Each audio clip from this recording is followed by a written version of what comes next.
நீலம் நிறைந்த மணிகண்டத்து ஈசனடியார் பெருமையினை எல்லா உயிரும் தொலையெடுத்து தேசமுயிர் திருத்தொண்ட தொகைமுன் பணித்த திருவாளன் வாசமலர்மென் கழல் வணங்க வந்த பிறப்பை வணங்குவான்.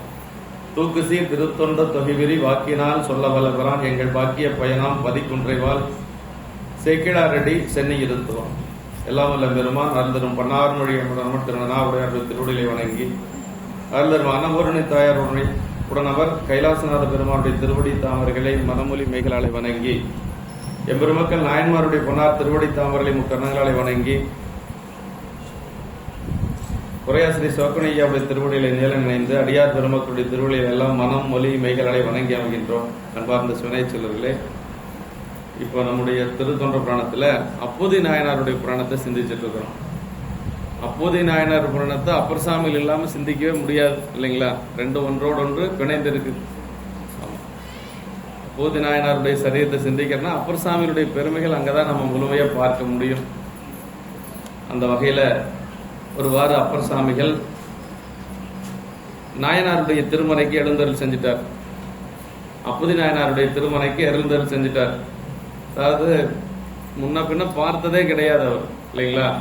இவரும் அவரை பார்த்ததில்லை, அவரும் இவரை பார்த்ததில்லை, ஒருவருக்கொருவர் பார்த்து கொண்டதே இல்லை. ஆனா அப்போதைய நாயனாருக்கு அப்பர் சாமிகள் மேல அளவற்ற அன்பு.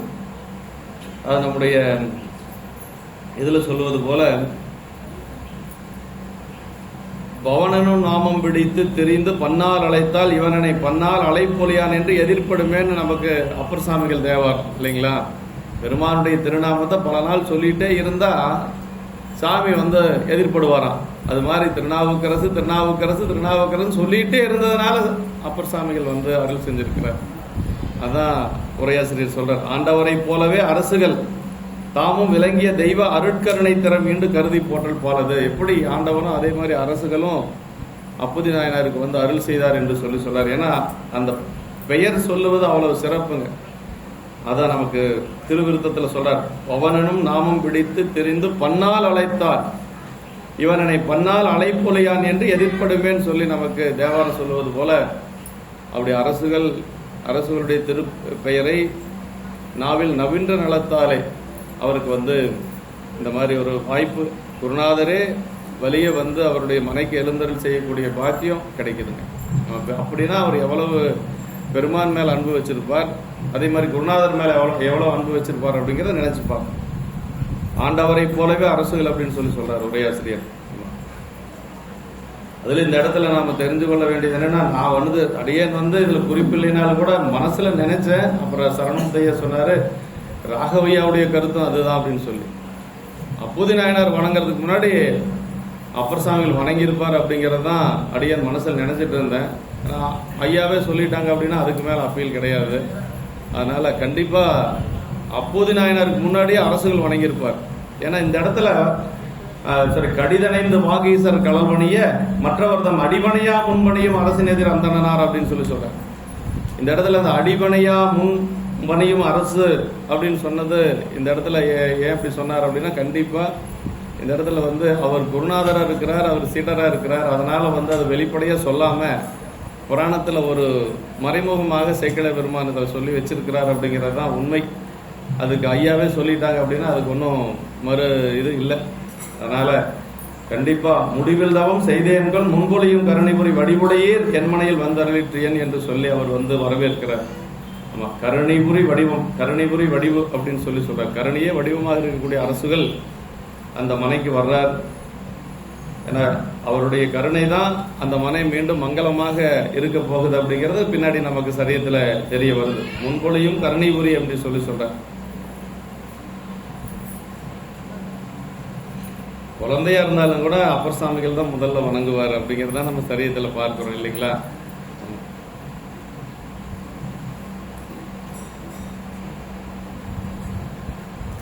பதினோராவது திருப்பாட்டு. இப்ப வீட்டுக்கு வந்துட்டாரு.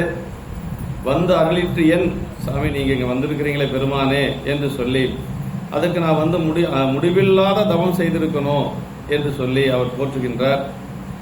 அடுத்த திருப்பாட்டு, ஒரு குன்றவில்லாரை திருப்பரணத்து உள்ளிறைஞ்சி வருகின்றோம் வலிக்கரையில் நீர் வைத்த வாய்ந்த வளம் தருகின்ற நிழல் தண்ணீர் பந்தரும் கண்டு அத்தகைமை புரிகின்ற வரம் பிறவும் கேட்டணைந்தோம் என புகழ்வார்.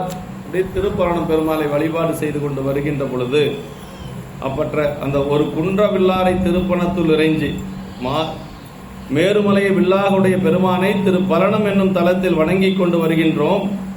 அப்படி வரும் வழியில் கரையில் நீர் வைத்திருக்கும் வாய்ப்புடைய வளத்தை தரும் நிலவுடைய தண்ணீர் பந்தரை கண்டு, எல்லா பக்கம் தண்ணீர் பந்தல் வச்சிருக்கிறார்.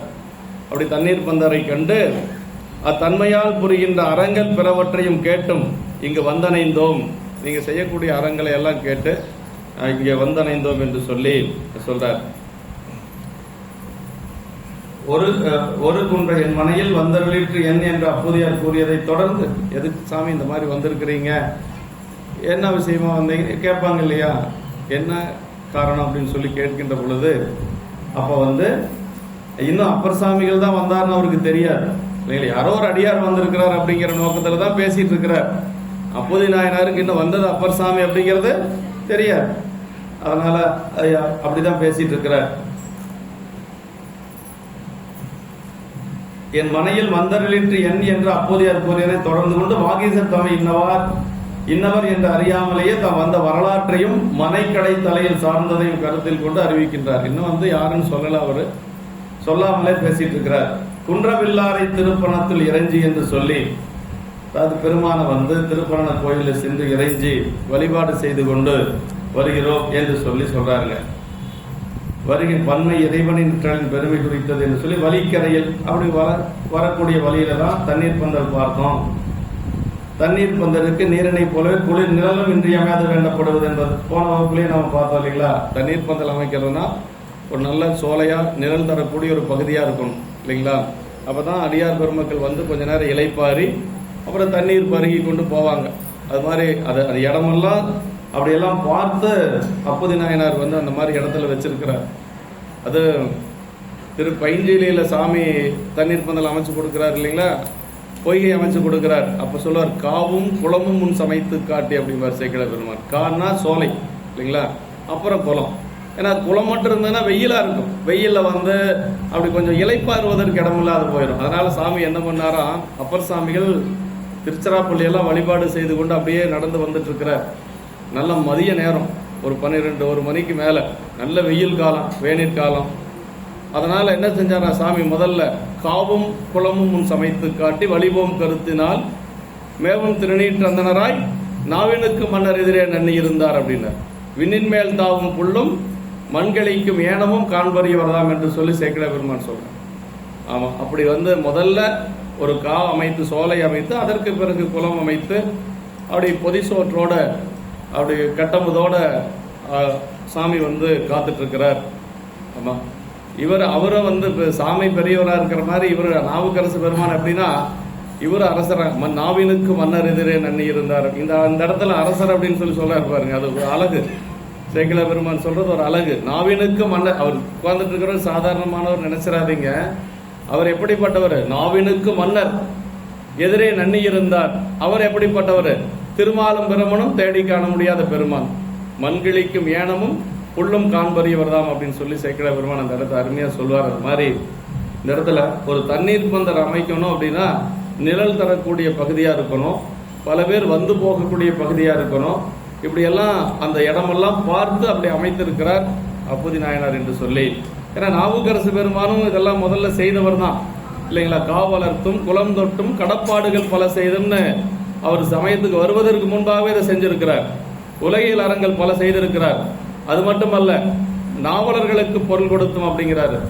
நல்ல படித்த மேதையா இருக்கக்கூடியவர்கள் எல்லாம் அழைத்து கொண்டு பொன் பொருள் எல்லாம் கொடுப்பாரு நாவுக்கரசு பெருமான். ஏன்னா ரொம்ப வளப்பமான குடும்பம், பெரிய குடும்பத்தை சார்ந்தவர் நாவுக்கரசு பெருமான். அதனால எல்லாத்தையும் அழைத்து கொண்டு பரிசு கொடுப்பார்.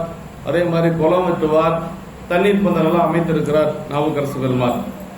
அதனால அவர் அந்த தண்ணீர் பந்தலை பார்த்து அதை யார் செய்தார்கள் என்று சொல்லி அவரை தேடிக்கொண்டு வருகிறார். இப்ப அவர் சொல்றார், மீண்டும் அப்பர் சாமிகள் அப்போதி நாயனார்கிட்ட பேசுறார். ஆரணியும் சடைமுடையார் அடியார்க்கு நீர் வைத்த ஈரில் பெரும் தண்ணீர் பந்தரில் நும் பேர் எழுதாதே வேறொரு பேர் முன்னெழுத வேண்டிய காரணம் என் கொல் கூறுமென எதிர்மொழிந்தார் கோதின்மொழி கொற்றவனார் இந்த இடத்துல கோதில் மொழி கொற்றவனார் அப்படின்னாரு. அவர் எந்த ஒரு குற்றமான சொல்லும் சொல்லாதவராம். ஏன்னா இதனால அவருக்கு கோபம் வரப்போகுது இல்லைங்களா, வேறொருவர் அப்படிங்கிறதுனால கோபம் வரப்போகுது. ஆனா சொன்னவர் யார் அப்படின்னா கோதின் மொழி கொற்றவனார் அப்படின்னார். அதாவது கொற்றவனார் அப்படின்னா அரசன் அர்த்தங்க. அதாவது தமிழுக்கு தமிழ் மொழிக்கு அரசனாக இருக்கக்கூடிய நாவுக்கரசு பெருமான் சொல்றார், ஆரணியும் சடைமுடியார் அடியாருக்கு நீர் வைத்தனர், கங்கையை தரித்த சடைமுடியாரின் அடியவர்களுக்காக நீர் அதாவது இது பொதுவான தண்ணீர் பந்தல்னு கூட சொல்ல முடியாது. இந்த இடத்துல என்னன்னா அடியார்களுக்காக வச்சிருக்கிறார். அதை ரொம்ப நம்ம கவனத்துல கொள்ளணும். அவன் பொதுவா தண்ணீர் பந்தல் பொது அறம் அப்படிங்கிறதெல்லாம் உலகியல் அறமா கிடையாது. அது சொல்லலாம் தண்ணீர் பந்தல் அப்படிங்கிறது ஒரு பொது அறம் தானே அப்படின்னு கிடையாது. ஆரணியும் சடைமுடியார் அடியாருக்கு நீர் வைத்த தண்ணீர் பந்தல் அப்படிங்கிறார். அப்படின்னா நம்முடைய நாயன்மார்கள் எல்லா விதத்திலையும் அடியார்களுக்கே செய்திருக்கிறாங்க. அதுதான் ரொம்ப முக்கியங்க. ஒன்றும் இல்லை, இளையான்குடி மாறநாயனார் புராணத்தில் அதில் ஒரு இடம் வருது. என்ன வருது அப்படின்னா, ஆரம் என்பு புனைந்த ஐயர்தம் அன்பர் என்பதோர் தன்மையால் நேரே வந்தவர் யாவராயினும் நித்தமாகிய பக்திமென் கூற எதிர்விழுந்து எழுந்து கைகள் குவித்து நின்று செவிப்புலத்து ஈரமென் மதுரப்பதம் பரிவெய்து முன்னுரை செய்தபின். அதுக்கடுத்த பாட்டு கொண்டு வந்து மனை புகுந்து அந்த பாட்டு. அந்த பாடலை எடுத்துக்கிறார் ஒரு புலவர், பெரும் புலவர் ஒருவர், நல்ல தமிழ் படித்த ஒரு பெரும் புலவர். என்ன சொல்றாருன்னா, ஆரம் என்பு புனைந்த ஐயர்தம் அன்பர் என்பதோர் தம்மையாங்கிறத விட்டுறார், நேரே வந்தவர் யாவராயினுங்கிறத எடுத்துக்கிறார். அப்படின்னா யாரு வந்தாலும் அவங்கள கூட்டிட்டு போய் அன்னபாலிப்பு செஞ்சார் அப்படின்னா அது ஒன்றும் சிறப்பு கிடையாதுங்க. பெரிய புராணம் அப்படி சொல்லலை. பெரிய புராணம் என்று சொல்வது சிவபெருமான் அவன் அடியார்களை உயர்வாக சொல்வதுதான் பெரிய புராணம். பதிபுண்ணியம் ஒரு ஞான நூல் இது. அதனால இங்க வந்து பொது உடைமை எல்லாம் பேசுவதற்கு இடமே கிடையாது. ஆனா அவர் என்ன சொல்றாருன்னா, அடியார்களுக்கு தான் செஞ்சார் அப்படின்னு சொல்லி ஒரு குறிப்பிட்ட ஒரு வட்டத்துல அடக்கக்கூடாது. சேக்கிழார் பெருமான் எல்லாத்துக்கும், அந்த இளையான்குடி மாறனார் எல்லாத்துக்கும் செய்தார் அப்படின்னு சொல்லி ஒரு பெரிய புலவர், நிறைய படித்தவர், ஆராய்ச்சியாளர், அப்படி பெரிய புராண ஆராய்ச்சி அப்படிங்கிற நூல் எழுதியிருக்கிறார். ஆனா அவர் வந்து சிவகோடியாவுடைய உரையெல்லாம் ஏத்துக்கிறது இல்லை. அவரே ஒரு உரை எழுதுறார். அப்படி அதை படிச்சுட்டு ஒரு இன்னொருத்தர் அடியானுக்கு ஃபோன் பண்ணி, அவர் எழுதியிருக்கிற உரை நல்லா இருக்குது அப்படின்னாரு. அடியான்னு சொன்னேன், அது உரையே அல்ல அப்படின்னு. அது உரையே அல்லங்க, நீங்க சொல்றது உரையே அல்ல. பெரிய புராணம்னா என்ன, அடியார் சிறப்பு, ஆண்டவனுடைய பெருமை, இது ரெண்டு தான் இருக்கணும், வேற எதுவும் அங்க இருக்கக்கூடாது. அதனால இந்த இடத்துல தெளிவா சொல்றாரு பாருங்க, ஆரணியும் சடைமுடியார் அடியாருக்கு அப்படின்னாரு. ரொம்ப அருமையான இடங்கள். அதே மாதிரிதான் நம்முடைய திருவேலி மேலையில அவர் யாருக்கு அன்னபாலிப்பு செஞ்சாருங்கிறது தெளிவா சொல்றாரு சேக்கிழார் பெருமான். அந்த இடத்துல ரொம்ப கவனமா நம்ம பார்க்கணுங்க. அல்லார் கண்டத்து அண்டர்பிரான் அருளால் பெற்ற படிக்காசு பல்லாறு என்ற வளம் பெருக பரமனடியார் ஆனார்கள் எல்லாம் மீதி உங்க என்று. அடியார்களுக்கு தான் போட்டாரா வழிய, பஞ்சம் வந்துருச்சு, ஊர்ல இருக்கிற எல்லாத்தையும் கூப்பிட்டு சாப்பாடு போடல. அதெல்லாம் வேற, அதுக்கு பேர் உலகியல் அறங்கள், பசு புண்ணியங்கள். நம்ம பெரிய புராணத்துல பதிபுண்ணியம் மட்டும்தான் பேசப்படுகிறது அப்படிங்கிறதுக்கு இதெல்லாம் ஒரு உதாரணங்க. பஞ்சகாலம் வந்து சாப்பிட்டா வேண்டான்னு சொல்ல மாட்டாங்க, அது வேற. ஆனா யாருக்காக செய்தார்கள் அப்படின்னு சொன்னா அடியார்களுக்காகத்தான் செஞ்சாங்க. அதுல எந்த ஒரு மாற்று கருத்து இல்லைங்க. அந்த தெளிவா சொல்றாருங்க. ஆமா, அது அல்லார் கண்டத்து அண்டர் அருளால் பெற்ற படிக்காசு பல்லாறு என்ற வளம் பெருக பரமனடியார் ஆனார்கள் எல்லாம் எய்தி உங்க என்று இரண்டு பொழுதும் பறை நிகழ்த்தி சொல்லால் சாட்டி சோறிட்டால் துயர்கோள் வறுமை தொலைத்திட்டார் அப்படிங்கிறார். ரொம்ப கவனமா அதெல்லாம் கையாள வேண்டிய ஒரு இடம். இளையான்குடி நாயனார் படத்துல தெளிவா சொன்னார். மேல இருக்கிற வரியை விட்டுறாங்க அவங்க. ஆரம் என்பு புனைந்த ஐயர்தம் அன்பர் என்பதோர் தன்மையால் நேரே வந்தவர் யாவராயினும் படிக்கிறது இல்லை. இந்த நேரே வந்தவர் யாவராயினும் அப்படிங்கிறத எடுத்துக்கிறாங்க. யாரா இருந்தாலும் கூட்டிட்டு போய் சாப்பாடு போட்டாங்க அப்படின்னு சொன்னா அது உலகியல் அறம் இல்லைங்களா. அது அன்னம்பாலை அன்னதானம்னு சொல்லக்கூடாது, மாகேஸ்வர பூஜைன்னு தான் சொல்லணும், சீலமார் பூஜைன்னு தான் சொல்லணும்.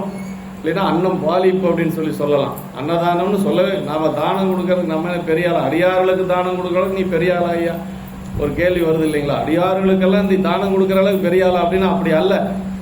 அவங்க தான் பெரியவங்க. அவங்களுக்கு நாம் என்ன செய்யறோம், மாகேஸ்வர பூஜை செய்யறோம். அதான் ரொம்ப கவனத்தில் கொள்ளணும். அடியாருக்கு நான் அன்னதானம் பண்ணுன்னு வாய் தவறி கூட சொல்லிடக்கூடாது. மாகேஸ்வர பூஜை பண்ணுங்க அப்படிதான் சொல்லணும். இல்லைன்னா சீலமா பூஜை செஞ்சோம் அப்படின்னு சொல்லணும். எல்லாம் பெரிய புராணத்துல ரொம்ப முக்கியமான இடம். ஆரணியும் சடைமுடியார் அடியாருக்கு நீர் வைத்த ஈரில் பெறும் தண்ணீர் பந்தரில் நும் பேர் எழுதாத வேறொரு பேர் முன்னெழுத வேண்டிய காரணம் என்கொள் அப்படின்னார். உங்க பேர் எழுதாம வேறொருத்தருடைய பேர் எழுதியிருக்கிறீங்களே அப்படின்னு சொல்லி கேட்கிறாரு. ஆனா கேட்கறது அப்பர் சாமி தான், அவருக்கு தெரியாது. அதான் சொல்ல, வேறொரு பெயரை முன் எழுத வேண்டிய காரணம் என்னை கூறும் என எதிர்மொழிந்தார் கோதின்மொழி கொற்றவனார் அப்படின்னார். கோதின்மொழி கொற்றவனார் எதிர்மொழிந்தார்னா குற்றமில்லாத மொழி வேந்தராகிய நாயனார் எதிர்மொழிந்தார் என்று சொல்லி இந்த இடத்துல மொழி வேந்தர் அப்படின்னு சொல்லி சொல்றார். அப்புறம் அங்க என்ன சொல்றாருன்னா திருப்பதியில நாவினுக்கு மன்னர் அப்படின்னு சொல்லி சொல்றார். அதோட கைலாயத்தில் என்ன சொல்றாருன்னா தமிழ் ஆலியார் அப்படின்னு பாருங்க. இதெல்லாம் அப்பர் சாமிகளுக்கு சேக்கிழார் பெருமான் சொல்லக்கூடிய அடை. தமிழ் ஆலியார் அப்படின்னு வராங்க. தமிழ் ஆலியார்னா உரையாசிரியர் என்ன சொல்றாருன்னா உடல் சோர்ந்தும் அவருடைய தமிழ் சோரவில்லை அப்படின்னு சொல்லி உரை எழுதுவார். உடல் சோர்ந்துருச்சு, ஆனா அவருக்கு உள்ளுக்கு இருக்கக்கூடிய தமிழ் சோர்வடையலை அப்படின்னு சொல்லி எழுதுவார். அதான் அந்த இடத்துல தமிழ் ஆலியார் அப்படின்னு சொல்லி அந்த இடத்துல சொல்லுவாருங்க. இப்படி பல இடங்கள்ல இப்படி தமிழோடு சேர்த்து சொல்லப்பட்டிருக்கு. நம்பிகளை சொல்லுகின்ற பொழுது தமிழ் நாதன் அப்படின்னு சொல்லி சொன்னார் இல்லையா? எங்க திரு அதிகையில சொல்றார், அப்பாலே தலை வைத்து துயிலமர்ந்தான் தமிழ் நாதன், தமிழுக்கு தலைவன் அப்படிங்கிறார். அங்க தமிழ்நாதன் வேற யாரையும் சொல்லல, அவர் மட்டும்தான் சொல்லியிருக்கிறார். அதே மாதிரி நம்முடைய பிள்ளையார சொல்லுகின்ற பொழுது தமிழ் விரகர், தமிழாகரர், மும்மை தமிழ் வேந்தர் அப்படின்னு சொல்லியிருக்கிறார். அதனால நிறைய அடைமொழி தமிழோட சேர்த்து 3 பேர்த்தையுமே சொல்லியிருக்காரு சேக்கிழார் பெருமான். இந்த இடத்துல வந்து கோதில் மொழி கொற்றவனார் அப்படின்னு சொல்லி சொன்னார். இவர் கூறிய மொழிகள் அப்போதையார் அன்பு பற்றி வெகுழ்வதற்கு ஏதுவாயின வேணும், அவ்வாறு தீங்கு உரியாத மொழிகள் என்பது. அவர் சொன்னது ஒண்ணு தீய மொழிகள் எல்லாம் கிடையாது. ஆனா அப்போதையாருக்கு கோபம் வருவதற்கு அது ஒரு காரணமா இருந்தது. ஆமா, அதுதான், வேற ஒன்றும் கிடையாது. அதனால கோதில் மொழி கொற்றவனார் என்று சொல்லி தீமையில்லாத சொற்களையே சொல்லுதலில் வல்ல அரசர் என்று சொல்லி கோதில் மொழி தீமையை குற்றத்தை இல்லையாக செய்யும் மொழி என்ற குறிப்பும் இந்த இடத்துல குற்றத்தை இல்லையாக செய்யக்கூடிய மொழியா தமிழ் மொழி அப்படிங்கிறது அவ்வளவு சிறப்பு அப்படின்னு சொல்லி சொல்றாரு. வேறொரு பேர் நாவுக்கரசு என்று உலக ஏழினும் நின் நாமம் நயப்புற நன்னுக. ஏன்னா இறைவனே சொன்னது இல்லையா, திருநாவுக்கரசு அப்படிங்கிற பேரு பெருமானே சொன்னது. பாவூற்றலர் செந்தமிழின் சொல்வள பதிகத்தொடை பாடிய வான்மையினால் நாவுக்கரசு என்னும் நல்ல நாமம் உலக ஏழினும் நயப்புற மன்னுக அப்படின்னாருங்க. 7 உலகத்திலையும் கேட்கணுமா நாவுக்கரசுங்கிறது. பாருங்க, சாமிக்கு எவ்வளவு விருப்பம் பாருங்க. இந்த திருநாவுக்கரசுங்கிற பேரு சாமிக்கு அவ்வளவு விருப்பம், 7 உலகத்திலையும் கேட்கணும் அப்படி சொல்லியிருக்கிறாரு. அதனால அந்த பேரு வேறொரு பேர் அப்படின்னு சொன்னதை அப்பூதி நாயனார்னால ஏற்றுக்கொள்ள முடியல. வேறொரு பேர் அப்படின்னு சொன்னதை ஏற்றுக்கொள்ள முடியல. ஏனையோரின் வேறாக தனிச்சிறப்பு பெற வைத்த ஒப்பற்ற பெயர் என்ற வாய்மையும் காண்க என்று சொல்லி எழுத வேண்டிய காரணம் என்கொள், இதற்கு என்னோ கருத்து என்று சொல்லி அந்த உண்மையை தெரிஞ்சுக்கணுங்கிற நோக்கத்தில் அவர் கேட்கிறார். அப்பர் சாமிகள் அதனால கேட்கிறார். என்கொள் அவ்வாறு எழுத வேறு இயல்பு இல்லாமையும் ஆயினும் எழுதப்பட்டு ஏய்ந்தமையால் காரணம் புலப்படாமையும் தோன்ற என்கொள் என்று ஐயப்பாட்டில் கூறினார் என்று சொல்லி அது கூட முன்னாடியே சொல்லிட்டார். என்னன்னா தன்னுடைய பேர் எழுதியிருக்குதுன்னு சொல்லி அவரு ஒரு பெருமையா போலியா அவர் வீட்டுக்கு, அப்படியெல்லாம் இல்ல. அவருடைய பெயர் எழுதாம வேறொருத்தருடைய பெயர் எழுதியிருக்கிறாரே, அவர் யாருன்னு போய் பார்க்கணும். ஏன்னா ஒரு அறம் செய்கின்ற பொழுது தன்னுடைய பெயரை முன்னிலைப்படுத்தி செய்வதுதான் உலகியல் இல்லைங்களா, உலகிய தர்மம் தான். ஆனா அவர் அப்படி இல்லாம வேறொருத்தர் பேர் எழுதியிருக்காரு, அவர் எவ்வளவு பெரியவரா இருப்பாருன்னு சொல்லி அவரை பார்க்கறதுக்காக அப்பர் சாமிகள் வீட்டுக்கு போனார். தன்னுடைய பேர் எழுதியிருக்குது அப்படிங்கிற ஒரு இருமாப்புல அவர் போகல. அது அந்த இதெல்லாம் அப்பர் சாமிகளுக்கு கிடையாது. தன்னுடைய பேர் எழுதியிருக்குது அப்படின்னு ஒரு பெருமையா நம்ம பேர் எழுதியிருக்கிறாங்க அப்படின்னு போக முடியாது. அந்த மாதிரி எல்லாம் அவர் போகல அப்படின்னு சொல்லி சொல்றார். அப்ப அது உடனே அவருக்கு கோபம் வருது. ஏன்னா ஏற்கனவே என்ன சொல்லியிருக்கிறாருன்னா களவு பொய் காமம் கோபம் கடிந்தவர்னு சொல்லியிருக்கிறார் யார அப்போதி நாயனார். ஆனா இப்ப கோபம் வருது. எப்படி கோபம் வந்து குருநாதர் அப்படி சொன்னதுனால கோபம் வருது. ஏற்கனவே சொன்னவர் அந்த களவு அந்த இதெல்லாம் வந்து சொல்லுவார். இதே ஒரே வார்த்தையில இவரை சொல்றார். இதுல காலத்தில சிவகோசரியார ஒரே வார்த்தையில சொல்லுவார் சேக்கிழார் பெருமான். தனிந்தமன திருமுனிவர் அப்படின்னு சொல்லி சொல்லுவாருங்க. தனிந்தமன திருமுனிவர் தபோவனத்தின் இடை சார்ந்தார் அப்படின்பார். அவரை சொல்லுகின்ற பொழுது அந்த தனிந்த மனம்ங்கிறதுக்கு சிவப்புனிய உரை சொல்லுகின்ற பொழுது காமம் கோபம் கடிந்தவர் அப்படின்னு சொல்லி எழுதுவார். இதை வந்து அங்க வந்து ஒரே வார்த்தையில சொல்லிடுறார். அதான் சில இடங்கள் அப்படி சொல்லுவார் சேக்கிழார் பெருமான். அந்த மாதிரி ஒரு இடம் நின்ற மறையோர் கேளா நிலையலிந்த சிந்தையராய் அப்படின்னார். நின்ற மறையோர் கேளா நிலையலிந்த சிந்தையராய் நன்றி செய்திலீர் நானில் அவன் பதகருடன் ஒன்றிய மன்னவன் சூழ்ச்சி திருத்தொண்டின் உரைப்பாலை வென்றவர்தம் திருப்பேரோ வேறொரு பேர் என வெகுழ்வார் என்று சொல்லி கோபம் வந்துருச்சு. வெகுழ்வார்னா ரொம்ப கோபம் வந்துருச்சு. நின்ற மறையோர் கேளா நிலையழிந்த சிந்தை நின்ற அப்பூதி மறையோர் அதனை கேட்டு சிந்தை தன்னிலை அழிந்தவராகினர். இப்போ அவருடைய சிந்தை எப்படி இருக்குன்னா அவருடைய கட்டுப்பாட்டில் இல்லை. ஏன்னா தன்னுடைய குருநாதரை வேறொருவர் அப்படின்னு சொல்லி சொன்னது அவரால் ஏற்றுக்கொள்ள முடியல. நிலை அழிந்தவராகி வேறொரு பேர் நீர் நான் காண மொழிகளை அருளி செய்திலீர் நீர் நன்கான மொழிகளை அருளி செய்திலீர் அப்படிங்கிறார். நல்ல மொழி நீ சொல்லல, நன்றருளி செய்திலீர் அப்படின்னா நல்ல மொழிகளை நீங்க சொல்லல அப்படின்னா நீங்க சொன்னது சரியில்லைன்னு அர்த்தங்க. ஆமா, நானில் அவன் பதகர் காரணம் சொல்றாருங்க. அதாவது நாணமில்லாத சமணர்களாகிய சண்டாளருடன் சேர்ந்த அரசன் செய்த சூழ்ச்சிகளை எல்லாம் திருத்தொண்டினது உரைப்பாலே வென்றவர். உரைப்பினையை திருத்தொண்டின் உரைப்பினை துணையாக கொண்டு வென்ற அவரது திருப்பெயரோ வேறொரு பெயர். அதாவது அந்த சூழ்ச்சிகளை எல்லாம் எப்படி வென்றார் அப்படின்னு நமக்கு அங்க சொல்லல, இங்க சொல்லியிருக்கிறார். என்னக்கா எப்படி வென்றார்னா திருத்தொண்டின் உரைப்பாலே வென்றவர் அப்படின்னா. அவன் என்னென்ன சூழ்ச்சிகள் செஞ்சாங்க, சுண்ணாம்பு கால வாயில வைத்து அவரை 7 நாள் வைத்தது, அதே போல நஞ்சு கலந்த பால் சோறு கொடுத்தது, யானையை விட்டு இடறச் செய்தது, கல்லிலே கட்டி கடலில் போட்டது, இது எல்லாமே எப்படி வென்றார் அப்படின்னா விடை இங்கதான் இருக்குதுங்க. எப்படி வென்றார்? திருத்தொண்டின் உரைப்பாலே வென்றவர் அப்படின்னார். அந்த அந்த அங்க இருக்கிற இதுக்கு எல்லாமே விடை இங்கதான் இருக்குங்க. ஆமா, திருத்தொண்டின் உரைப்பாலே வென்றவர் அப்படின்னு சொல்லி சொன்னார்.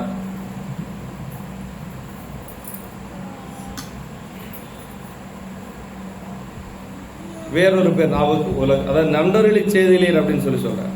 நல்ல வார்த்தை நீங்க சொல்லல என்று சொல்லி, அப்படி அவர் திருப்பெயரோ வேறொரு பேர் என்று சொல்லத்தக்கது என்று வெகுழ்வாராகி கொஞ்சம் அப்படியே கோபம் வந்துருச்சு அப்படின்னு சொல்லி சொல்றார். அடியவர் ஒருவன் நிலையில் வரவேற்று சரிக்க அரசுகளின் எதிரில் மனைக்கடை தலையில் நின்ற மறையவர் மறுத்து பேச உள்ள குறிப்பு நிலையழிந்த சிந்தையராய் அப்படின்னாருங்க.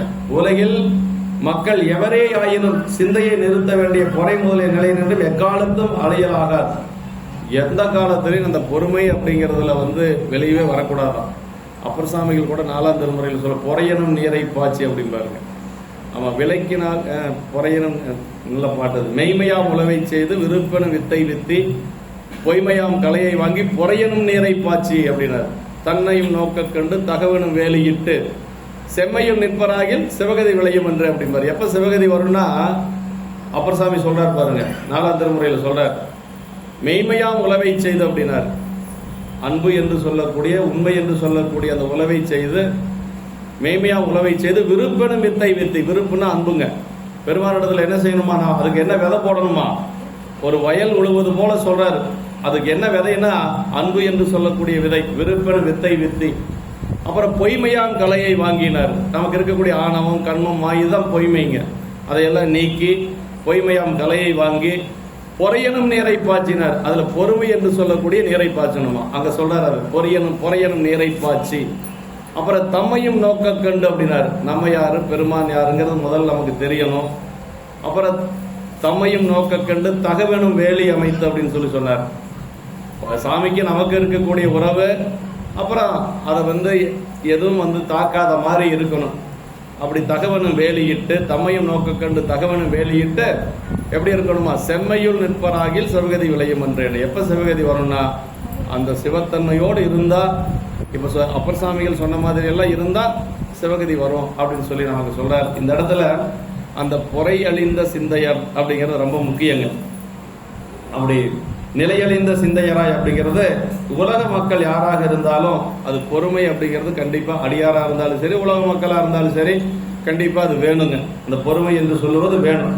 அதிலும் சிவனடியார்கள் சிறப்பாக எஞ்ஞான்றும் சிந்தை நிலை அழியலாக மரபுடையவராதல் வேண்டும். எந்த காலத்திலே அடியார் பெருமக்கள் ஒரே நிலைத்த இதா இருக்கணும் அப்படின்னு சொல்லி சொல்றாரு சிவகுனியா உரையில.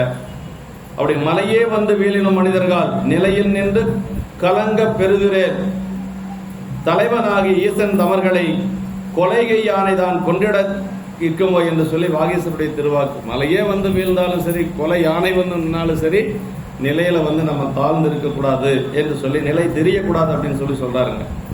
மேலும் அடியவர்களின் திரு முன்பு அன்பராயினோர் ஆசையோடும் அடைந்து அது அடியார் முன்னாடி எப்படி இருக்கணும்னா பொதுவாகவே அப்படி இருக்கணும். அது அடியார் முன்னாடி எப்படி இருக்கணும்னா சித்தியாருக்கு தான் போகணும். ஆசையோடும் அரணடியார் அடியாரை அடைந்திட்டு அவர் கருமம் முன்கருமமாக செய்து பூசி மொழிந்து அருஞான குறியல் நின்று கும்பிட்டு தட்டமிட்டு கூத்தாடி திரியனர். பொதுவாகவே இப்படி இருக்கணுமா, அப்புறம் அடியார் முன்னாடி அதை விட இன்னும் கூணி குறுகி இருக்கணும் அப்படின்னு சொல்றாரு. ஆமா, அதான் ரொம்ப முக்கியங்க. ஆமா, அடியார் முன்னாடி அப்படி இருக்கணும் அப்படின்னு சொல்றாரு.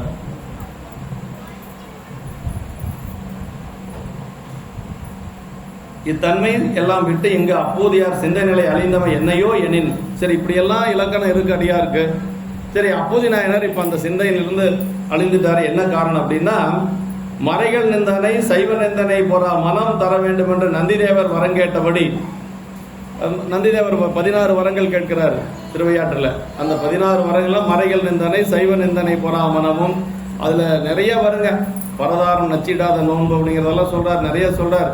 அப்புறம் கனவிலும் அடியார்களுக்கு தீமை செய்யாமை அப்படின்னு சொல்றாரு. கனவுல கூட தீமை செய்யக்கூடாத அடியார்களுக்கு. இப்படியெல்லாம் 16 வரங்கள் சொல்லப்பட்டிருக்கு. நந்தி பெருமான் கேட்ட வரம். அதுல ஒரு வரம் வந்து மறைகள் நிந்தனை சைவ நிந்தனை போரா மனம் அப்படின்னு சொல்லி கேட்கிறாரு இல்லையா. இங்க திருநாவுக்கரசன் திருப்பெயரை வேறொரு பெயர் என்று சொன்னது வந்து ஒரு சைவ நிந்தனையா கருதுறாரு. அதான் நம்ம முக்கியம். குருநாதர் வேற சிவபெருமான் வேறன்னு அவர் கருதல. அதாவது குருநாதரை சிவபெருமான நிந்தனை செஞ்சா என்னவோ அதே மாதிரி குருநாதரை நிந்தனை செய்வது அப்படிங்கறதுனால அதை எப்படி கருதினார்னா சைவ நிந்தனையா கருதுறார். அதனால அவருக்கு வந்து அந்த நிலை அழிந்தது. அந்த இடத்துல வந்து பெருமானை நிந்தனை செய்யற இடத்துல நம்ம உடனே தட்டி கேட்கணும். ஏற்கனவே நம்ம சொல்லியிருக்கிறோம், இல்லைன்னா அந்த இடத்த விட்டு போயிடணும். நம்மளால முடியல அப்படின்னா அந்த இடத்த விட்டு போயிடணும். கந்தபுராணத்தில் அது இருக்குதுங்க. கந்தபுராணத்தில் வந்து உமையம்மை தவம் செஞ்சுட்டு இருப்பாங்க, பெருமானை கணவனா வரணும்னு சொல்லி. இறைவனே வயோதிகர் கோலத்துல வந்து ஏமா இப்படி எல்லாம் தவம் செஞ்சுட்டு இருக்கிற இந்த வயசுல அப்படின்னு சொல்லி கேட்கிற பொழுது, பெருமானை திருமணம் செய்யணும் சிவபெருமான் அப்படின்னு சொல்லி சொல்லுகின்ற பொழுது சாமியே தன்னை பத்தி இதா சொல்றாரு. அவன் சுடுகாட்டில் இருக்கக்கூடியவன், புலித்தோலை அணிந்து கொண்டு இருக்கக்கூடியவன், காட்டில் இருக்கக்கூடியவன், அப்படியெல்லாம் சொல்றார். அம்மானால அதை கேட்க முடியல. அம்மா காதை பொத்தி கொண்டு அவரை வந்து பேசுறாங்க. போங்க போங்கன்னு சொல்லி அந்த இடத்துல நிக்காத அப்படின்னு சொல்லி பேசுறாங்க. அப்ப பெருமானை நிந்தனை செய்யக்கூடிய இடத்துல நம்ம ஒன்னா தட்டி கேட்கணும், இல்லைன்னா அங்க இருக்கக்கூடாது அப்படிங்கிறது தான் இருங்க. அதுவும் அம்மா என்ன திலகவதி அம்மா என்ன சொல்றாங்க, அப்பர் சாமிகள் வயிற்று வலியோடு இருக்கிறாருன்னு சொன்ன உடனேயே அதை என்ன சொல்றாருங்க, நன்றறிய அமன் பள்ளி நன்னுகளேன் என வார்த்தை சென்றவனுக்கு குறைமன் அப்படின்னா, நன்றறியா அமன் பள்ளி நன்னுகளேன் என வார்த்தைனா வயிற்று வலியோட துன்பப்படுறாரு. அவன் சொல்றான், இன்னும் உயிர் மட்டும்தான் போகல, அவ்வளவு வயிற்று வலி படாத துன்பப்படுறாரு அப்படின்னு சொல்லியும் கூட அம்மா அக்கா என்ன சொன்னாங்க அப்படின்னா, திலகவதி அம்மா அதான் சொல்றாங்க, சிவநிந்தனை செய்யக்கூடிய அந்த இடத்துக்கு நான் வரமாட்டேன்னு போய் சொல்லுங்க அப்படின்னு சொல்லி சொன்னாங்க. நன்றறிய அமன் பள்ளி நன்னுகளை நினைவார்த்து சென்றவனுக்கு உரைமன் அப்படின்னா.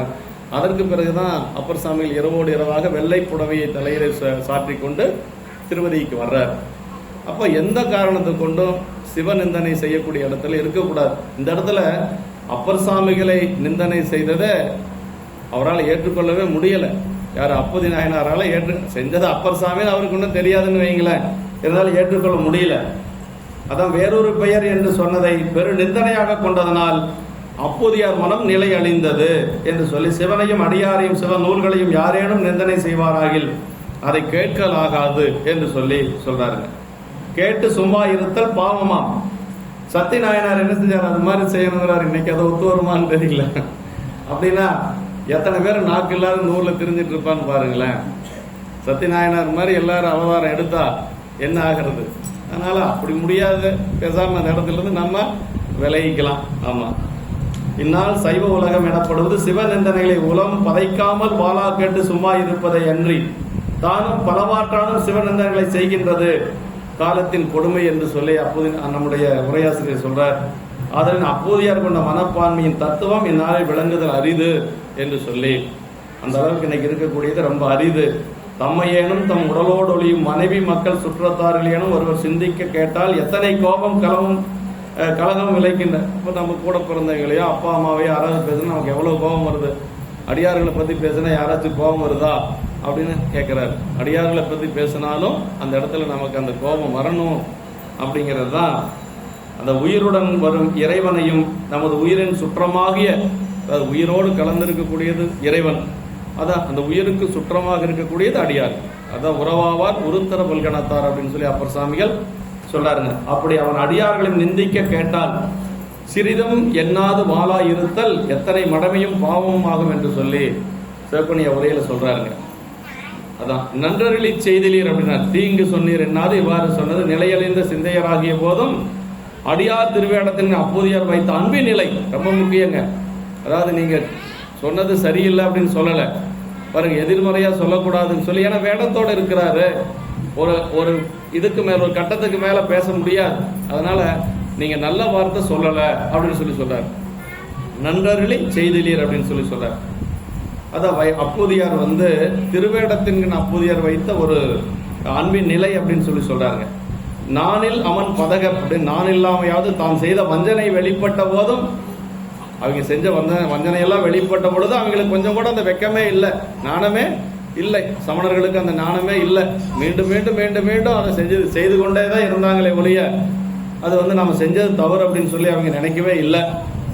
அதான் திருத்தொண்டின் உரைப்பாலை சிவன் திருவடியில் பதிந்த திருத்தொண்டின் அழுத்தமே துணையாக கொண்டு என்று சொல்லி சொல்றாருங்க. அந்த தொண்டு தான் அவர் வந்து இந்த சூழ்ச்சிகள் இருந்தெல்லாம் வென்றதற்கு காரணம் அப்படின்னு சொல்லி சொல்றாரு.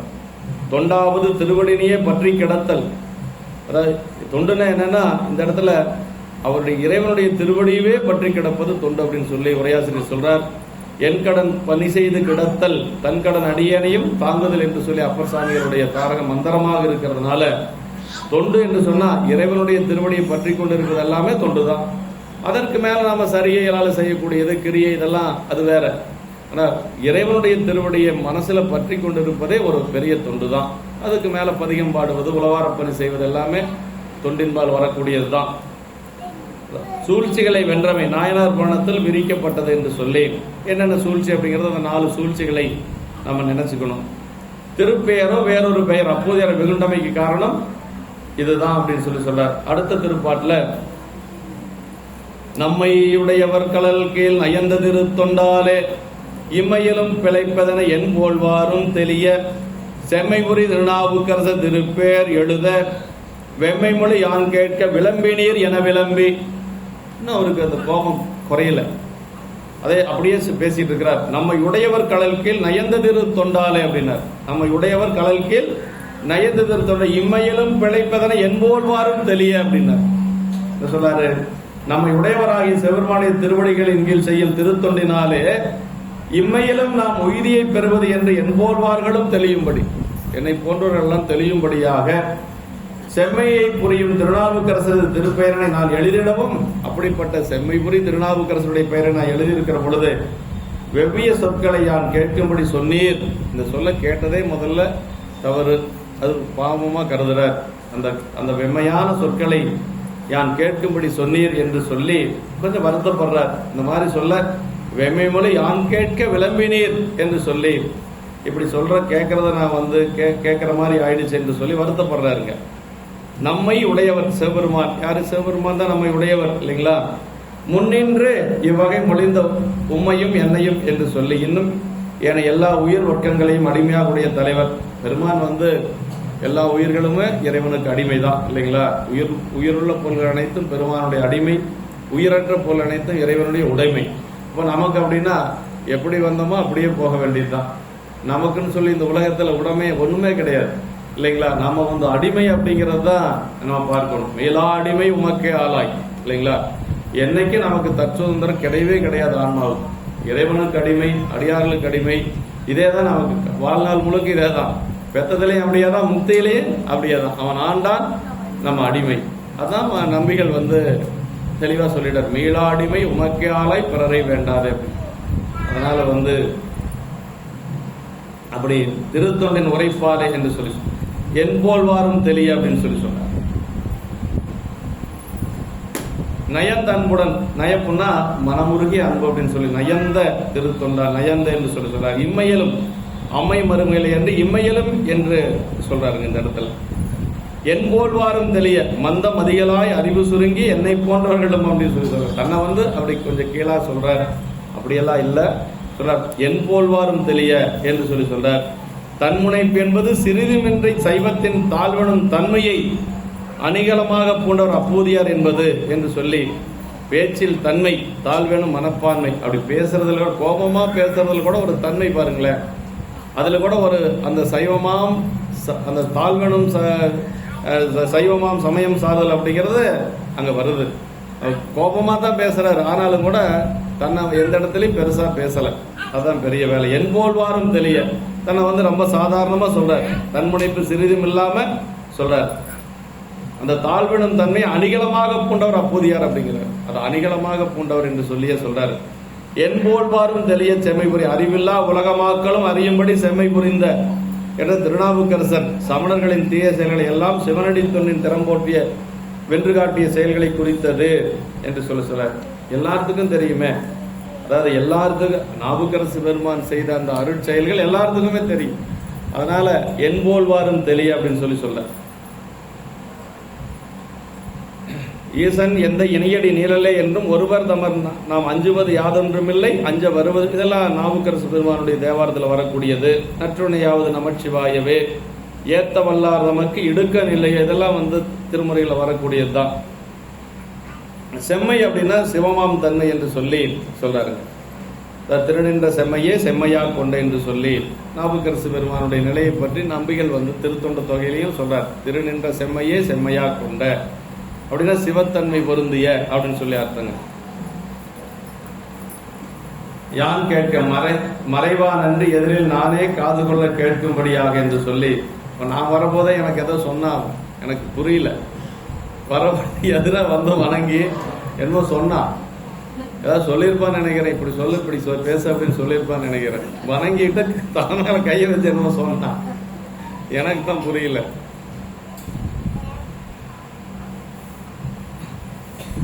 அப்புறம் சொல்றேன். அடுத்த திருப்பாட்டிலே அதே நாவுக்கரசு பெருமானுடைய இந்த 3 பாடல்களுமே அரசுகளுடைய பெருமைகளை சொல்றார். 3 பாட்டிலுமே இல்லைங்களா? அங்க செஞ்சதெல்லாம் நாவுக்கரசு பெருமானுடைய சரீரத்தில் இருந்த அற்புதங்களை எல்லாம் சொல்லி இங்க சொல்றார்.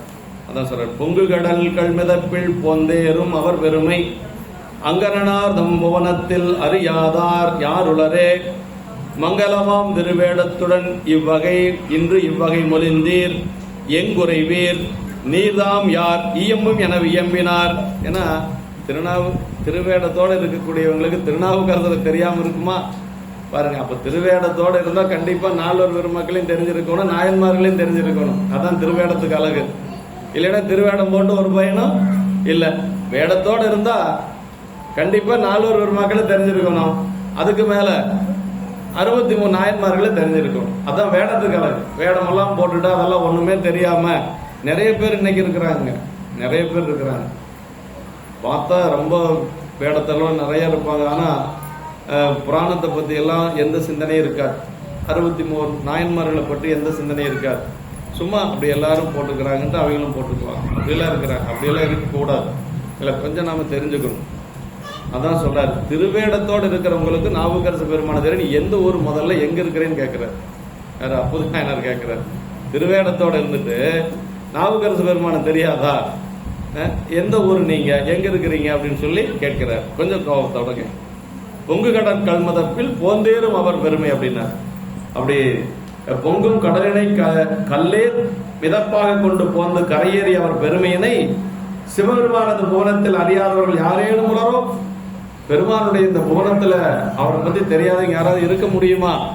முடியாது. ஏன்னா அவரே 7 உலகத்திலையும் கேட்கிற மாதிரி திருநாவுக்கரசன் பேர் சொல்லியிருக்கிறாரு. அவர் 7 உலகத்திலையும் கேட்கிற மாதிரி சாமி சொன்ன பேரை வேறொருவர் பெயர் அப்படின்னா எப்படி இருக்கும்? அதை ஏற்றுக்க முடியல அவரால். யாரேனும் உலரோ அப்படின்னார். மங்களமாம் திருவேடத்துடன் இன்றும் இவ்வகை நின்றும் இவ்வகையாக மொழிந்தீர். வேடத்தை மங்களமாம் திருவேடம் இந்த இடத்துல தான் சொல்றாரு. திருவேடம் மங்களமாம் திருவேடமா அப்படின்னா திருவேடம் அணிந்த ஒருத்தரை பார்த்தா மங்களமா பார்த்த மாதிரி ஆச்சு. ஒரு மங்கள நிகழ்வை பார்த்த மாதிரி ஆச்சு. வேடம் அணிந்து யாராவது வந்தாங்களோ அவங்கள பார்த்தாவே போதும். நல் நிமித்தம்னு நம்ம சொல்லுவோம் இல்லையா? நல்ல ஒரு காரியமா போறோம்னு வச்சுங்களேன், திருநீர் பூசிட்டு வந்தாங்கன்னு வச்சுங்களேன், அது நல்ல நிமித்தமா நம்ம எடுத்துக்கலாம். அதான் மங்களமாம் திருவேடம் அப்படின்னு சொல்றாரு. அவன் மங்களமாம் திருவேடத்துடன் சொல்றார். மங்கள மனுவாள் கொள்ளை வழக்கு மன்ற எரிவந்த நாயனார் புராணத்துல வருது. அடியார காக்கிறதுக்கு வச்சிருக்கிறதுனால அதுக்கு பேர் மங்கள மழுவான். சேக்கிழார் பெருமான் அந்த இடத்துல சொல்றார். அவர் புகழ்ச்சோழர் சொல்றாரு இல்லையா, மங்கள மழுவாள் கொள்கை வளர்க்கும் என்று அப்படின்னு சொல்லி சொன்னார். அடியார்களை காப்பதற்காக நீங்க வச்சிருக்கிறீங்க, ஆனால் அதுக்கு பேரே என்ன, மங்கள மழு. அதுல கொல்லக்கூடிய அளவுக்கு எனக்கு தகுதியில் என்னுடைய உடைவாளால் என்ன கொள்ளுங்க அப்படின்னு சொல்லி தன்னுடைய உடைவாளை எடுத்து கொடுக்கிறார். அது இதுக்கு கீழே இந்த தாழ்வேணும் தன்மையாம் சமயத்துக்கு கீழே போகுது இல்லைங்களா. ஒரு அரசர் எப்படி இருக்கிறார் பாருங்களேன். ஒரு அரசர் அந்த இடத்துல அந்த உரையாசிரியர் கடைசியா எழுதுவாரு, அரசர் என்று சொல்லக்கூடிய அந்த உள்ளுக்குள்ள இருந்தது முழுக்க முழுக்க அடியார் என்ற பண்பே இருந்தது அப்படின்னு சொல்லி எழுதுவோம். ரொம்ப அருமையான இடம். வேறுதான் அரசர் புகழ்ச்சோழர், ஆனா அடியார் அப்படிங்கிற பண்பு தான் இருந்தது. அவருடைய நிலையை பார்த்து எரிபத்தருக்கே கொஞ்சம் வெக்கம் வந்துடுது இல்லைங்களா.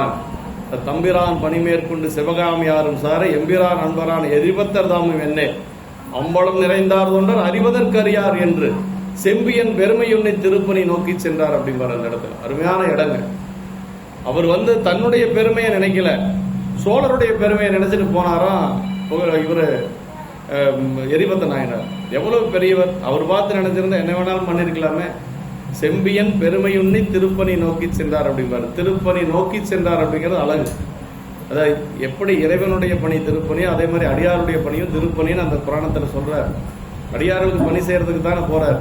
உரையாசிரியர் தெளிவாக எழுதுவாருங்க. அரசருக்கு ஏற்கனவே பணி இருக்கு, எங்க அரசவையில பணி இருக்கு இல்லைங்களா, மாளிகையில் இருக்கு. அதே மாதிரி சிவகாமி ஆண்டாருக்கு கோயில் திருப்பணி, திருப்பள்ளி தாமத்துக்கு எப்போ வேணாலும் போகலாம். காலையில் போக முடியல, மதியம் போகலாம், மதியம் போக முடியலன்னா இரவு பூஜைக்கு போகலாம், எப்போ வேணாலும் போகலாம். ஆனால் அடியார் தொண்டு வாய்ப்பு கிடைக்கிற பொழுதுதான் செஞ்சுக்க முடியும் இல்லைங்களா. அதனால தேடிட்டு போனார் எரிபத்த நாயனார். திருப்பணி நோக்கி சென்றார் அப்படின்னு சொல்லுவார். அந்த சரியத்துல தான் சொன்னார். கடைசியா சொல்லுவாருங்க, அவங்க 2 பேர்த்த மனநிலையை யாராலையும் அளந்து சொல்ல முடியாது சிவபெருமானை தவிர அப்படின்பாரு. அவருடைய தொண்டர் செய்த ஆண்மையும் தன்னை கொள்ள வாளினை கொடுத்து நின்ற வளவனார் பெருமைதானும் நாளும் மற்றவர்க்கு நல்கும் நம்பர்தாம் அளக்கல் என்று நீளும் தொண்டி நீர்மை நினைக்கில் யார் அளக்க வல்லார் அப்படின்னாரு. யாராலே நினைச்சு கூட பார்க்க முடியாது. அவங்க 2 பேர்த்துக்குள்ள எப்படி இருந்தது அந்த அன்பு அப்படிங்கிறத நினைச்சு கூட நம்ம பார்க்க முடியாது அப்படின்ட்டார். சிவபெருமான் ஒருவனை தவிர யாராலும் அளந்து சொல்ல முடியாது அப்படின்ட்டாரு அடியாருடைய பெருமையை. அதான் அந்த இடத்துல 1000 சொல்றாரு இல்லைங்களா, அது மாதிரி அந்த இடத்துல சொல்றாரு, அந்த இதுல சொல்றாரு அடியாருடைய பெருமைகளை யாராலே அளந்தே சொல்ல முடியாது என்று சொல்றாருங்க. அதுலேயும் ரொம்ப அந்த இடத்துல மேல ஓங்கி நிற்பது யார் அப்படின்னா புகழ்ச்சோழருடைய பெருமை அப்படிங்கிறது எரிபத்த நாயனாரே தன்னுடைய மனசுல நினைக்கிறார். ஏன்னா ஒரு அரசராக இருந்தாலும் கூட எவ்வளவு ஒரு அடக்கா எவ்வளவு ஒரு இதா போறார். அதுவும் அப்படி பணிந்து நிற்கிறார். என்ன சொல்றார் அப்படின்னா, குலையணி காதியனானுக்கு அன்பராம் குணத்தின் மிக்கார், ரொம்ப முக்கியங்க. சிவபெருமானுக்கு அடியார், அதனால அவர் மேல தவறு இருக்காது அப்படின்னு உறுதிப்பட நம்பினார். எவ்வளவு நம்பிக்கை பாருங்க வேடத்து மேல அவருக்கு. புகழ்ச்சோழ நாயனாருக்கு அவ்வளவு நம்பிக்கை. யானை இறந்து கிடக்குது, பட்டத்து யானை இறந்து கிடக்குது, குத்துக்கால் பார்கள் இறந்து கிடக்குறாங்க. இந்த காட்சியை பார்த்ததுக்கு பிறகு அவர் மனசுல முடிவு பண்றாரு, இது அவருடைய தவறு இருக்காது, நம்ம பக்கம்தான் தப்பு இருக்கு அப்படின்னு சொல்லி நினைக்கிறாருன்னா அப்படி நினைக்க முடியுமா? சாதாரணமா என்னதான் அடியாராக இருந்தாலும் கூட அப்படி நினைக்க முடியுமான்னா அந்த இடத்துல புகழ்ச்சோழருடைய பெருமை என்னன்னே சொல்ல முடியாதுங்க. புகழ்ச்சோழர் தான் புகழ்ச்சோழர் தான், அவர் தான் புகழ்ச்சோழர். மற்றதெல்லாம் யாரும் புகழுக்கு உரித்தானவர்கள் அல்ல. புகழ் அவரை சென்று அடைந்ததுன்னு இந்த சரியத்தில் தான் வருது. நம்முடைய அப்போது நாயனாருடைய சரியத்தில் ஈண்டிய புகழின் மிக்கார் அப்படின்னு சொல்லி வருது இல்லையா. அது உரையாதில் என்ன சொன்னார்னா, புகழ் அவரை தேடி சென்றதான். யார்? அப்போது நாயனாரை தேடி புகழ் சென்றதான். அது மாதிரிதான் புகழ்ச்சோழர் இருக்கும். புகழுக்கு ஒரு பெருமை என்னன்னா புகழ்ச்சோழருக்கு போய் சேர்ந்ததுனாலதான் அப்படின்னு தான் சொல்ல முடியும். அப்படி அந்த இடத்துல சொல்லார், கொலையணி காதினானுக்கு அன்பராம் குணத்தின் மிக்கார் பிழைபடி நன்றி கொள்ளார் அப்படின்னா விசாரிக்கிறதுக்கு முன்னாடியே அவர் ஒரு முடிவுக்கு வந்துட்டார். வேடத்தோடு இருக்கிறாரு, ஆனா மலுவோடு இருக்கிறாரு, அவர் தான் கொன்னாருன்னு சொல்லிட்டாங்க. ஆனாலும் கூட தப்பு அவர் மேல இருக்காது, நம்ம பக்கம் தான் தப்பு இருக்கு அப்படின்னு சொல்லி போறாரு. நடந்ததெல்லாம் சொல்றாரு. அதுக்கு அவர் சொல்றாரு, ஈங்குது தன்னால் போதாது என்னையும் கொல்ல வேண்டும் அப்படின்னாரு. அதான் பெரிய வேலை. ஈங்குது தன்னால் போதாது என்னையும் கொல்ல வேண்டும் அப்படின்னு. இதுக்கு இதெல்லாம் பத்தாது சாமி. பட்டத்து யானை கொண்டிருக்கிறீங்க, குத்துக்கால் பாகர்களை கொண்டா போதுமா? இதுக்கெல்லாம் யார் காரணம்? நான் தானே காரணம். என்னையும் சேர்த்து நீங்க கொண்டிருக்கணும் அப்படின்னு சொல்லி சொல்றாருன்னா ஒரு அரசர் சொல்ல முடியுமா? இதே மாதிரிதான் மங்கையர்க்கரசி அம்மாவும் ஞானசம்பந்த பிள்ளையாருக்கு ஏதாச்சுன்னா உயரை விட்டுறலான்னு சொன்னாங்க. மானியார் தாமும் மஞ்சி வஞ்சக புலையர் தாங்கள் ஈனமே செய்ய வல்லார் செய்வதென்று எண்ணி நாமும் ஞான சம்பந்தர் தம்பால் நன்மை வந்து அடையாது ஊனம் வந்து அடையின் யாமும் உயிர் துறந்து ஒளிவதென்றார் அப்படின்னா யாராலையும் நினைச்சு கூட பார்க்க முடியாது. ஒரு கோப்பெருந்தேவி ஞானசம்பந்த பிள்ளையாருக்கு சமணர்களால் ஒரு துன்பம் என்று சொன்னா என்ன செய்யலாம்னா உயர விட்டுறலாம் அப்படி. ஏன்னா சமணர்களை எதிர்த்து ஒன்றும் செய்ய முடியாது. அதனால இப்படியெல்லாம் அடியார்கள் மேல இருந்திருக்கு. நம்ம எல்லாம் அந்த மாதிரியே இருக்க போறோம், அப்படியெல்லாம் ஒன்றும் கிடையாது. பார்த்தா வணங்குறோம், முடிஞ்சா அவங்களுக்கு ஏதாவது ஒரு டீயோ காப்பியோ வாங்கி கொடுக்குறோம், ஏதோ முடிஞ்சா நம்மளால ஒரு அடியாருக்கு உணவு கொடுக்குறோம், அவ்வளவுதான் செய்யறோம். ஆனா எப்படியெல்லாம் இருந்திருக்கிறாங்க அப்படின்னு நினைச்சு பார்த்தோம்னா அவங்களுடைய நிலைப்பாடு எங்க, நம்மளுடைய ஒரு நிலை எங்க அப்படிங்கறத நினைச்சு பார்க்கணும் நம்ம. ஏன்னா இந்த மாதிரி சரிதங்கள்ல தான் அந்த பெருமைகளை எல்லாம் நம்ம நினைச்சு பார்க்க முடியும் இல்லைங்களா?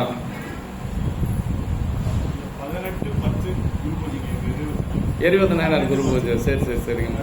பூக்குடலை விழா குரு பூஜை இல்ல, பூக்குடலை விழா தான் அது. பரவாயில்ல, ஞாயிற்றுக்கிழமை வரும். போன வருஷம் ஞாயிற்றுக்கிழமை தான் வந்ததுன்னு நினைக்கிறேன். நல்லா செய்யறாங்க எல்லாரும். அந்த பூக்குடலை எடுத்துட்டு வர காட்சி ரொம்ப அருமையா இருக்கும், நல்லா இருக்கும். அவர் சரவணையா நல்லா ஒருங்கிணைச்சு செய்யறாரு.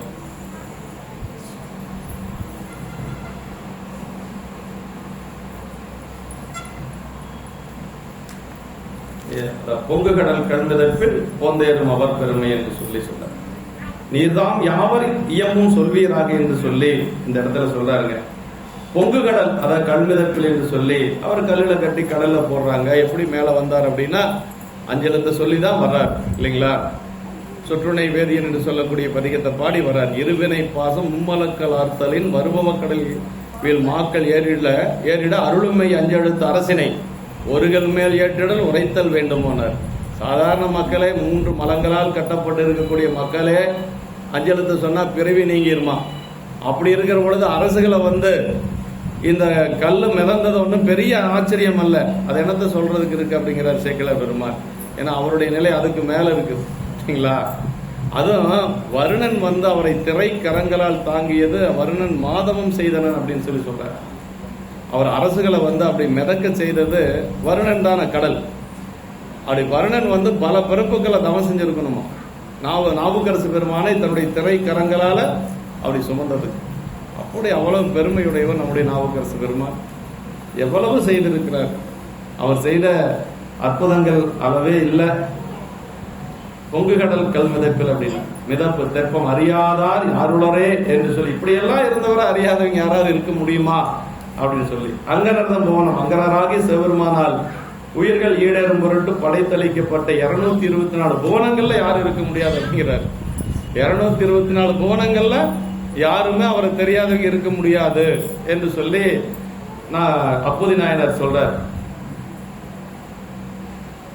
அங்கனர்தம் போனம் அங்கனராகி சிவபெருமான உயிர்கள் ஈடேறும் பொருட்டு படைத்தளிக்கப்பட்ட போனம் என்று சொல்லி உலகு ஏழினும் நாமம் நயப்புற நன்னுகன்னு சொல்லி சொன்னார் இல்லையா?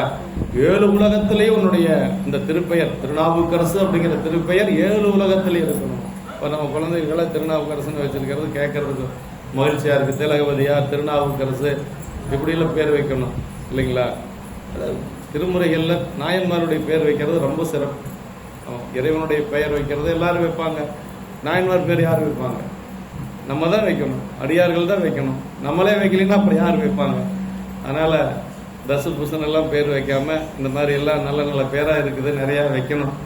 பெண் குழந்தைகளுக்கு அதே மங்கையர்க்கரசியார், மானி இப்படி எல்லாம் வைக்கிறாங்க. மானி அப்படின்னு வச்சிருக்கிறாங்க. ஒரு குழந்தைக்கு கையிலேன்னு பேர் வச்சிருக்காங்க. ஒரு குழந்தைக்கு வந்து கடல் அப்படின்னு பேர் வச்சிருக்காங்க. இறைவனுடைய திருவடி. ஒரே ஒரு வீட்டில் 3 பெண் குழந்தைங்க, 3க்கும் வந்து ஒன்றுக்கு மானி, இன்னொன்று கைலை, இன்னொன்று வந்து கடல் இப்படி பேர் வச்சிருக்காங்க. கோயம்புத்தூர்ல ஜெயம் பேக்கரி அந்த அம்மா குழந்தைகளுக்கு அப்படிதான் பேர் வச்சிருக்காங்க. ஆமா, 3 பெண் குழந்தை அவங்க வீட்டில் 2 பையனுக்கு சேர்ந்து முதல் குழந்தை பேர் மானி, அப்புறம் வந்து இது கடல், அப்புறம் வந்து கைலை, அது பையனுக்கு வந்து அரண். அரண்மனைங்கிறதே அந்த குழந்தையினுடைய பேர் தான் அரண். அந்த குழந்தை பேர் தான் அரண். பையன் ஒரே குழந்தை பையன் அவங்க குடும்பத்தில், அதனால அரண் அப்படின்னு வச்சாங்க. தியாகராஜையா தான் பேர் வச்சிருப்பாருன்னு வைங்களேன். எதுக்காக சொல்ல வரேன்னா, நம்மளும் அந்த மாதிரி பேர் வைக்கணுங்கிறதுக்காக நான் சொல்றேன். இல்லைன்னா ஒரு தனிப்பட்ட ஒருத்தர் சொல்லணுங்கிறது இல்லை. நம்மளும் அந்த மாதிரி பேர் வைக்கணும் அப்படிங்கிறது தான். எனக்கு வந்து கமலினின்னு பேர் வச்சது திருமலை சிறப்பு 25 ஆண்டுகளுக்கு முன்னாடி ஐயா கிட்ட புராணம் கேட்குற பொழுது திருமலை சிறப்புல அந்த பேர் வந்தது, கமலினி அணிந்ததேன்னு. அப்போனும் புராணத்தில் பெரிய ஈடுபாடு எனக்கு இருந்ததுன்னு சொல்ல முடியாது. ஆனால் எல்லா பக்கம் ஓடி ஓடி கேட்பேன், ஐயாட்ட கேட்பேன். அப்புறம் இங்கிருந்து திருச்சிராப்பள்ளி போவோம், ஐயாவுடைய வகுப்புக்கு சுரேஷ் ஐயா கூட போவோம். இப்படியெல்லாம் கேட்கறது ஒரு ஆர்வம் இருந்தது. இதுலேயும் ஒரு வேட்கை இருக்கணுங்க, அப்போ தான் ஒரு இடத்துக்கு நம்ம வந்து அடைய முடியும். உண்மையிலே வேட்கை முதல்ல வேணும். வெறும் வேட்கைன்னு என்ன ஆசை இருந்தால் தான் நம்ம அடைய முடியும். அதையுமே உலகையில் சொல்ல, நான் இதில் சொல்கிறேன். ஆமாம், அந்த வேட்கை அப்படிங்கிறது கண்டிப்பாக இருக்கும். இதை தெரிஞ்சுக்கணும், அதை தெரிஞ்சுக்கணும் அப்படின்னு சொல்லி அந்த வேட்கை இருக்கும். சைவ சித்தாந்தம் தெரிஞ்சுக்கணும், பெரிய புராணம் தெரிஞ்சுக்கணும், எல்லாம் தெரிஞ்சுக்கணும். பெரிய புராணம் கண்டிப்பாக தெரிஞ்சுக்கணும், சைவ சித்தாந்தம் தெரிஞ்சுக்கணும். எப்படி தெரிஞ்சுக்கணும்? ஓரளவுக்கு ஒரு பேசிக்காக இருக்கக்கூடியது என்ன அப்படிங்கிறது தெரிஞ்சுக்கணும். ஆனால் மனப்பாடமெல்லாம் செய்யக்கூடிய அளவுக்கு எது வேணும்னா பெரிய புராணம், திருமுறைகள் நமக்கு வேணும். இப்படிதான் எதையுமே நம்ம வந்து உதாசீனப்படுத்தக்கூடாது அப்படிங்கிறது தான். மங்களமாம் திருவேடத்துடன் நின்று உமது திருவேடம் நீர் வேற்று புவனத்தை அவர் அல்லர் என்று அறிவியா நிற்போம் என்று சொல்லி சொல்றார். மங்களமாம் திருவேடம் என்றதனால், அதாவது மங்களத்துக்கு மொழிந்தது மங்களத்துக்கு மாறாகியது அமங்கல மொழி என்பது குறிப்பில் பெற வைத்து அமங்கலத்தை திருவேடத்தார் பால் சாரும்படி எடுத்துக்கூடாத மரபுகான். அதாவதுங்க என்ன சொல்றாரு அப்படின்னா, நீங்க சொன்னது அமங்கல மொழின்னு நேரடியா சொல்லலையாம். ஏன் சொல்லலைன்னா அவர் வேடத்தோடு இருக்கிறார், அதனால அமங்கலங்கிற சொல்ல பயன்படுத்தலையா. அதனால மங்களமாம் திருவேடத்துடன் இவ்வகை மொழிந்தீர். ஆனா அவர் சொன்ன மொழி என்னன்னா அமங்கலம் அப்படின்னு சொல்லி அதை கூட நேரடியா அப்போதி நாயனார் சொல்லல அப்படின்னு சொல்லி சொல்றாரு. அமங்கலத்தை திருவேடத்தார்பால் சாரும்படி எடுத்துக்கூறாத மரபு காண்க என்று சொல்லி நண்டரளி செய்திலீர் என்றதும் காண்க என்று சொல்லி சொல்றாங்க. ஏனாதியார் பிராண உட்கடையும் மீண்டு கருதுக என்று சொல்லி ஏனாதி நாயனார் புராணத்திலே அப்படித்தானே. ஏனாதி நாயனாருடைய போனது முன்பு இவர் மீது காணாத வெந்நீற்றின் பொலிவு மேற்கண்ணின் வேறியனியன் அவர் கொள்கை குறிவழி நிற்பேன் அப்படின்னாருங்க. திருநீர் பூசணத்தை பார்த்தோன்னா தன்னை கொல்ல வரான்னு தெரியுது அவருக்கு, இல்லைங்களா? தன்னை தான் கொல்ல வராங்கிறது நல்லா தெரியும். ஆனால் திருநீர் பூசி இருக்கிறார். அதான் சொல்றார், முன்பு அவர் மீது காணாத வெந்நீற்றின் பொலிவு மேற்கண்ணின் வேறு இனியன். இதுக்கு மேல வேற என்ன இருக்கு? அவர் கொள்கை குறிவழி நிற்பேன்னா அவர் என்னை கொல்லுவதற்கு நானே அதற்கு காரணமாக இருப்பேன் அப்படின்னு சொன்னா யாரால முடியும்? ஒரு சாதாரணமா நம்மள ஒருத்தர் ஒரு வார்த்தை சொல்லிட்டாங்கன்னா அவனை உண்டு இல்லைன்னு பண்ணிடலாம் அப்படின்னு நினைக்கிறோம் நம்ம, இல்லைங்களா? இப்படி எல்லாம் அவன் சொல்லலாமா அப்படின்னு நினைக்கிறோம். ஆனா திருவேடத்தோடு இருக்கக்கூடிய தன்னுடைய உயிர் போற நிலையில கூட அவர் வந்து சொல்றார். அதான் சேக்கிழார் பெருமான் கடைசியா சொல்றார், அந்நின்ற தொண்டர் திருவுள்ளம் யார் அறிவான், முன்னின்ற பாதகனும் தன் கருத்தை முற்றுவித்தான் அப்படின்னார். அவருடைய உள்ளத்தை யாராவது அறிந்து கொள்ள முடியுமா அப்படிங்கிறார். ஏன் அறிந்து கொள்ள முடியாதுன்னா, கையில் இருக்கக்கூடிய வாளையும் கேடத்தையும் கீழே போட்டா நிராயுதமானியை கொண்டாருங்கிற பழி வந்துடும் நினைக்கிறார். ஒரு வேடம் அணிந்தவருக்கு ஒரு பழி சொல் வரக்கூடாதுன்னு நினைக்கிறார். உயிர் போனா பரவாயில்ல, நம்ம உயிர் போனா பரவாயில்ல, ஆனா அந்த வேடம் அணிந்தவருக்கு ஒரு பழிச்சொல் வந்துடக்கூடாதான். அதனால வந்து அப்படி சண்டை போடுவது போல பாசாங்கு செய்தார் என்று சொல்லி புராணத்துல நம்ம பார்த்தோம். அதனாலதான் கடைசியா சொல்றாருங்க, அந்நின்ற தொண்டர் திருவுள்ளம் யார் அறிவார் அப்படின்னா, முன்னின்ற பாதகனும் தன் கருத்தை முற்றுவித்தான் அப்படின்னு சொல்லி சொல்றாங்க. அப்படியே நமக்கு அடியாருக்கு செஞ்சிட்டு போறாங்க. அப்படியெல்லாம் ஒருத்தர் கத்தி எடுத்துட்டு வந்து குத்த போறது கிடையாது. அதனால சும்மா பேசுறதா அவங்க பாட்டுக்கு பேசிட்டு போறாங்க, நம்ம பாட்டுக்கு நம்ம வேலையை செஞ்சுட்டே இருப்போம், இல்லைங்களா? அதனால பேசுறதெல்லாம் ஒரு பெருசா எடுத்துக்கூடாது. இவங்க ஏதோ பேசுறாங்கன்னா நம்ம வினை குறையும், வேற ஒன்றும் இல்லை. நம்மளை பத்தி ஒருத்தர் தவறா பேசுனா நம்ம வினை குறையறதுக்கு ஒரு வாய்ப்பு. அதனால பேசிட்டு போறாங்க. நல்லா பேசுங்க, இன்னும் கொஞ்சம் பணம் கொடுத்து பேச சொல்லணும். நம்மள கொஞ்சம் பணம் வேணாலும் கொடுக்குற கொஞ்சம் நிறைய பேசுங்க அப்படின்னு சொல்லி சொல்லணும். அதுதான் இருவினை ஒப்பு. அப்பதாங்க வரும். இல்லை இப்ப எல்லாரும் பரவாயில்ல நல்லவர் அப்படி இப்படின்னு சொல்லிட்டு இருந்தா நம்ம வினை எப்போ நீங்கிறது? இப்படியெல்லாம் கண்டபடியெல்லாம் பேசணும். அப்பதான் நமக்கு வந்து வினை நீங்க. அதனால அவங்களுக்கெல்லாம் நான் சன்மானம் கொடுத்து நல்லா பேசுங்க, மேடை ஓட்டு அப்படின்னு சொல்லி சொல்லணும். ஆமா, ஆனா நாம எந்த தவறும் செய்யாம இருக்கணும். அதுவே எல்லா தப்பையும் செஞ்சுட்டு பேசுறாங்கன்னு வச்சுங்களேன், அது சரியா வராது. நம்ம எந்த தப்பும் செய்யாம இருக்கணும்.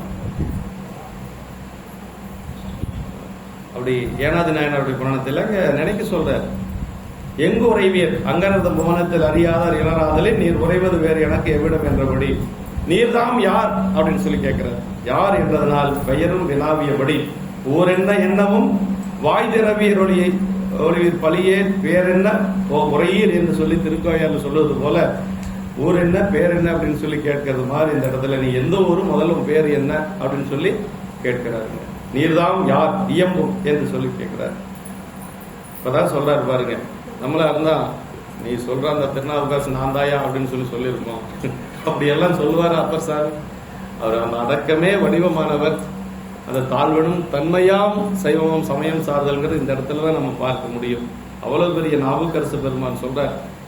தன்னுடைய சீடர்னு தெரிஞ்சிட்டார், இருந்தாலும் கூட அந்த மொழி எப்படி வருதுன்னு பார்க்கணும். நம்ம திருமறையோர் அது மொழிய யாரு அப்புதினார் அப்படி எல்லாம் சொல்லுகின்ற பொழுது, திருநாவுக்கரசரவர் பெருமை அறிந்து உரை செய்வார், பிறதுறையின் நின்று ஏற அருளுபெரும் சோலையினால் ஆட்கொள்ள வந்தடைந்து உய்ந்த தெருளும் உணர்வில்லாத சிறுமையே ஞான் என்றார். அடக்கத்துக்கே உதாரணம் தான் இந்த இடம் தான். நம்ம எதை என்ன சொல்லாருன்னா, அருளுபெரும் சோலையினால் ஆட்கொள்ளப்பட்ட அடைந்தொய்ந்த தெருளும் உணர்வில்லாத சிறுமையே ஞான் அப்படின்னா ரொம்ப அருமையான இடங்க. சோலை நோயை வந்து அருள் அப்படின்னு சொல்றார். அதான் சோலை நோய் தான் அவரை சைவத்துக்கு மீண்டு கொண்டு வந்தது. இறைவன் சோலை நோய் கொடுத்து தானே ஆட்கொள்றாரு. அதனால அருள் பெரும் சோலையினால் ஆட்கொள்ளப்பட்ட அப்படின்னார். ஆமா, அந்த சோலை நோயை அருளா கருதுறார், அதை வணங்குறார். நாவுக்கரசு பெருமான் அந்த சோலையை வணங்குறார். அதான் ரொம்ப முக்கியம். திருமறையோர் அது மொழிய அப்படின்னார். அதாவது திருமறையோர் தான் நாவுக்கரசு திருவுடைய வேதியராகிய அப்போதியார் அவ்வாறு சொல்ல கேட்டு நாவுக்கரசு பெருமான் சொல்றார், அவர் பெருமையை அறிந்து திருநாவுக்கரசை விடை சொல்வாராகி. இப்போ நாவுக்கரசு பெருமான் அவர் பெருமை அறிந்து அதுக்கு தகுந்த மாதிரி பேசுறாராம். அப்ப அவ்வளவு பெருமையுடையவர் அப்புதி நாயனார் இல்லைங்களா? அவர் பெருமை அறிந்து உரை செய்வார் அப்படின்னு சொல்றார் பாருங்க. திருநாவுக்கரசர் அவர் பெருமை அறிந்து உரை செய்வார் அப்படின்னா அவரும் சாதாரணமானவர்கள், அப்புதி நாயனாரும் ரொம்ப பெருமையுடையவர் அப்படிங்கிற இடத்துல சொல்றார். அவர் பெருமை அறிந்து அதுக்கு தகுந்த மாதிரி அவர் உரை செய்யறார். என்ன செய்யறார் அப்படின்னா, பிறதுறையில் நின்ற அருளுபெரும் சூனையலால் ஆட்கொள்ளப்பட்டு அடைந்தொய்ந்த தெருளும் உணர்வில்லாத சிறுமையே ஞான் அப்படின்னாரு. அதாவது பிறதுறையில் நின்ற புறச்சமயத்துறையை நின்று சமணத்தில் இருந்து ஏறும் பொருட்டு அருளி செய்த பெரும் சோலை நோய் தந்து இறைவர் ஆட்கொள்ள அடைந்து உய்தி பெற்ற தெரிச்சி கொண்ட உணர்வில்லாத சிறுமையினை உடைய நான் என்று சொன்னார் என்று சொல்லி, ரொம்ப சிறுமை உடையவன் நான், நீங்க நினைக்கிற அளவுக்கு ஒரு பெருமையெல்லாம் என்கிட்ட எதுவும் இல்லை என்று சொல்லி நாவுக்கரசு பெருமான் அடக்கமே உருவமாக அந்த இடத்துல பேசுறார். ஏன்னா அவரும் அவ்வளவு பெரியவர், யாரு அப்புதி நாயனாரும் அவ்வளவு பெரியவரா இருக்கிறதுனால அதற்கு தகுந்தாற் போல இவரும் அந்த இடத்துல தன்னை ரொம்ப எளிமையா காட்டிக்கிறார். திருமறையோர் அப்படி நின்ற மறையோர் அப்படின்னு சொல்வது போல் பெருமைனா அன்பின் பெருமை, தம்மை பெருமைப்பட கூறியதனால் அன்று இறைவது திருத்தொழில் ஈடுபட்ட பெருமையினை கருதியபடி. அதாவது பெருமைனா தம்மை பெருமைப்பட கூறியதனால அவர் பெருமை அப்படின்னு சொல்லலையா, இறைவரது திருத்தொண்டில் ஈடுபட்ட ஒரு பெருமை என்று சொல்லி உரையாசிரியர் சொல்றார். அப்படி அறிந்து கண்ட வெறிச்சியாகி மெய்ப்பாட்டின் என்றும் கேட்ட மொழிகள் என்றும் உள்ளிருந்து அன்பின் பெருமை அறிய வந்தது என்று சொல்லி, பிறதுரை அப்படின்னா பொய் வாய்மை பெருக்கிய புன்சமய பொறையில் சமநீசர் புறந்துரையா அவ்வாழ்பிழை என்று சொல்லி புறசமய எல்லா சமயங்களும் அவன் நிலைக்கேற்ற படித்துறைகளாக அமைந்து ஒலிவனாதல் அதனை பிறத்துறை அப்படின்னார். அப்படின்னா எல்லா சமயங்களுமே ஒவ்வொரு அந்த சமயத்துக்கு ஏற்ற துறை அப்படின்னு சொல்றார். பிறதுறை அப்படிங்கிற இடத்துல சமணம் என்று சொல்லக்கூடிய அந்த துறையில இருந்து என்று சொல்லி சொல்ற. பெரும் சோலை அருளின் உருவம் என்றபடி.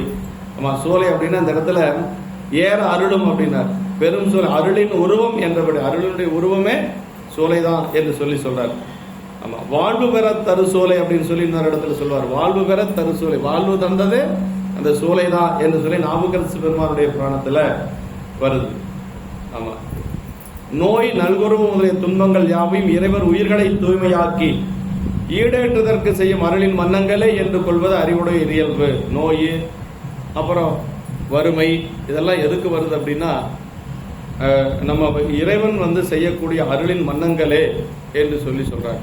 அதாவது இன்னொரு இடத்துல எங்க வருது அப்படின்னா, ஒரு சரியத்துல அடியேன்னு பார்த்தேன், இந்த வறுமை வர்றது எதுக்காக சாமி அடியார்களுக்கு வறுமை கொடுக்கிறாருன்னா, அடிமைத்தரத்தை அளக்கக்கூடிய அளவுகோல் அப்படிங்கிறார் உரையாசிரியர்.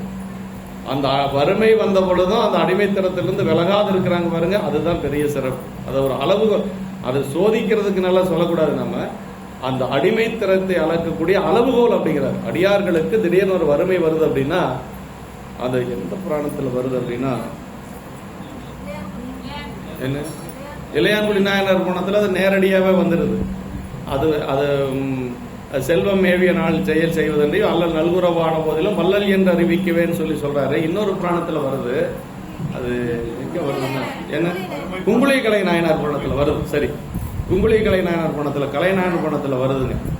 அங்கேயும் இதே மாதிரி வருதுங்க. அருமையான இடம். அந்த இடத்துல தான் உரையாசிரியர் எழுதுறார். என்ன எழுதுறாருன்னா, அடிமையை அளக்கக்கூடிய அளவுகோல் அப்படின்னு எழுதுறாரு. அந்த வறுமை என்று சொல்லுவது அந்த இடத்துல அடிமையை அளக்கக்கூடிய அளவுகோல் அப்படின்னு சொல்லி எழுதுறாரு. நோய் நல்குற முதலிய துன்பங்கள் யாவும் இறைவர் உயிர்களை தூய்மையாக்கி ஈடேற்றுவதற்கு செய்யும் அருளின் வண்ணங்களே என்று கொள்வது அறிவுடையோர் இயல்பு என்று சொல்லி, அப்படி ஆட்கொள்ள அடைந்த அவன் அருளி ஆட்கொண்டதனால் வந்து அடைந்து, அது இளையான்குடி நாயனார் புராணத்துல வறுமைன்னு கூட சொல்றதில்ல, வறுமை பதம் அப்படின்னு தான் சொல்லுவார். வறுமை போன்ற நிலை அப்படின்பார். வறுமை பதம் புக உண்ணினார் தில்லை மன்னினார் அப்படின்னு சொல்லி சொல்லுவார். வறுமைன்னு சொல்றது கூட மனசு வரலையா, சேக்கிழார் பெருமான் சொல்ல மாட்டார். அந்த இடத்துல வறுமை பதம் அப்படின்னு சொல்லி சொல்றார். அப்புறம் தெருளும் உணர்வில்லாத சிறுமை என்றது சைவத்தில் பிறந்தும் அதன் பெருமையை உணரமாட்டாது, சமயங்களின் நன்மை தீமைகளையும் உணரமாட்டாது, புறச்சமயம் புக்கு சிவனை இகழ்ந்த சிறுமை அப்படின்னு ஏழை திருத்தாண்டகத்தில் நிறைய அந்த மாதிரி சொல்லுவார் சரிங்களா. ஏழை திருத்தாண்டகங்கிறது தன்னுடைய நிலையை நினைந்து அந்த சமணத்தில் சென்றதையெல்லாம் வைத்து இறங்கி பாடிய திருத்தாண்டகம். ஏழை திருத்தாண்டகம்னு ஒரு திருத்தாண்டகம் பாடியிருக்கிறார். அது மாதிரி இந்த இடத்துல என்ன சொல்றாருன்னா, இவ்வளவு பெரிய சமயத்துல இருந்து கூட அந்த சமயத்தினுடைய பெருமையை தெரியாது சமணத்தில் போய் வீழ்ந்தமே, அதுக்கு என்ன காரணங்கிறது அங்கேயே சொல்லிடுறாரு.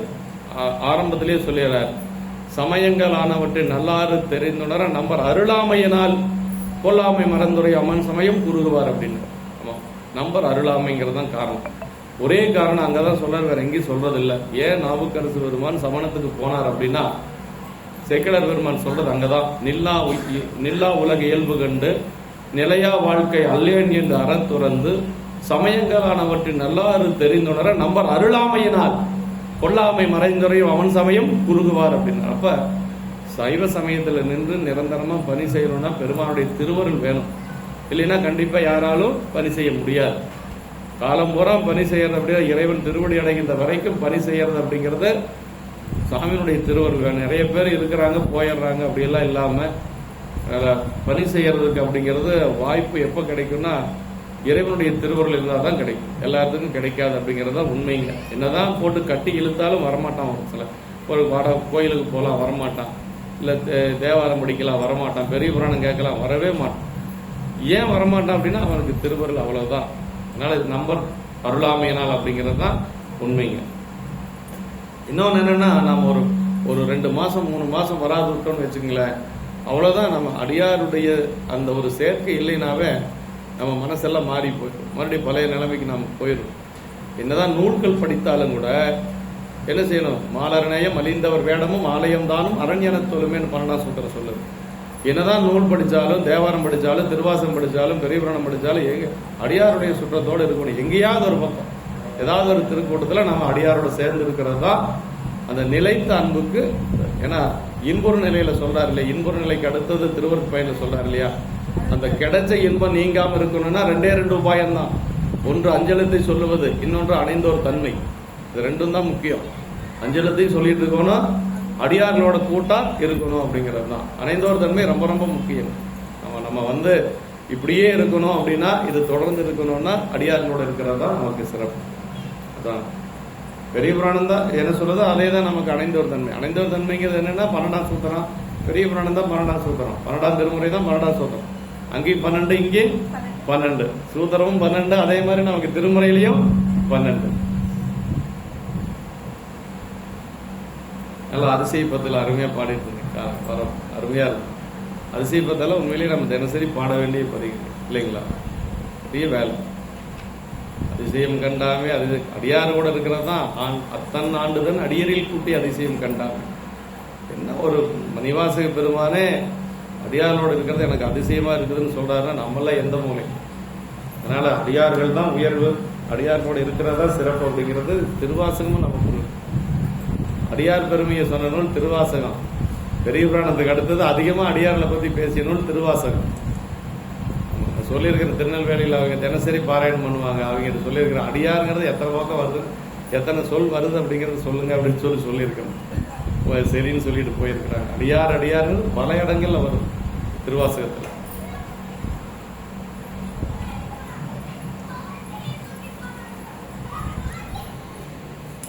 இவ்வகை என்று சொல்லி திருவேடத்தோடு வந்து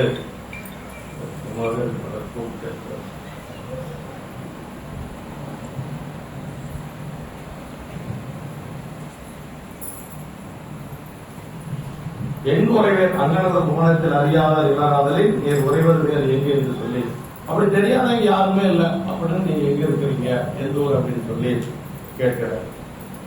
நீர்தான் யார் என்கிறார். ஊரும் யார் என்றால் பெயரும் வினாவியபடி ஊர் என்ன என்னவும் வாய்தர வீரொழி என்று சொல்லி கேட்கிறார்.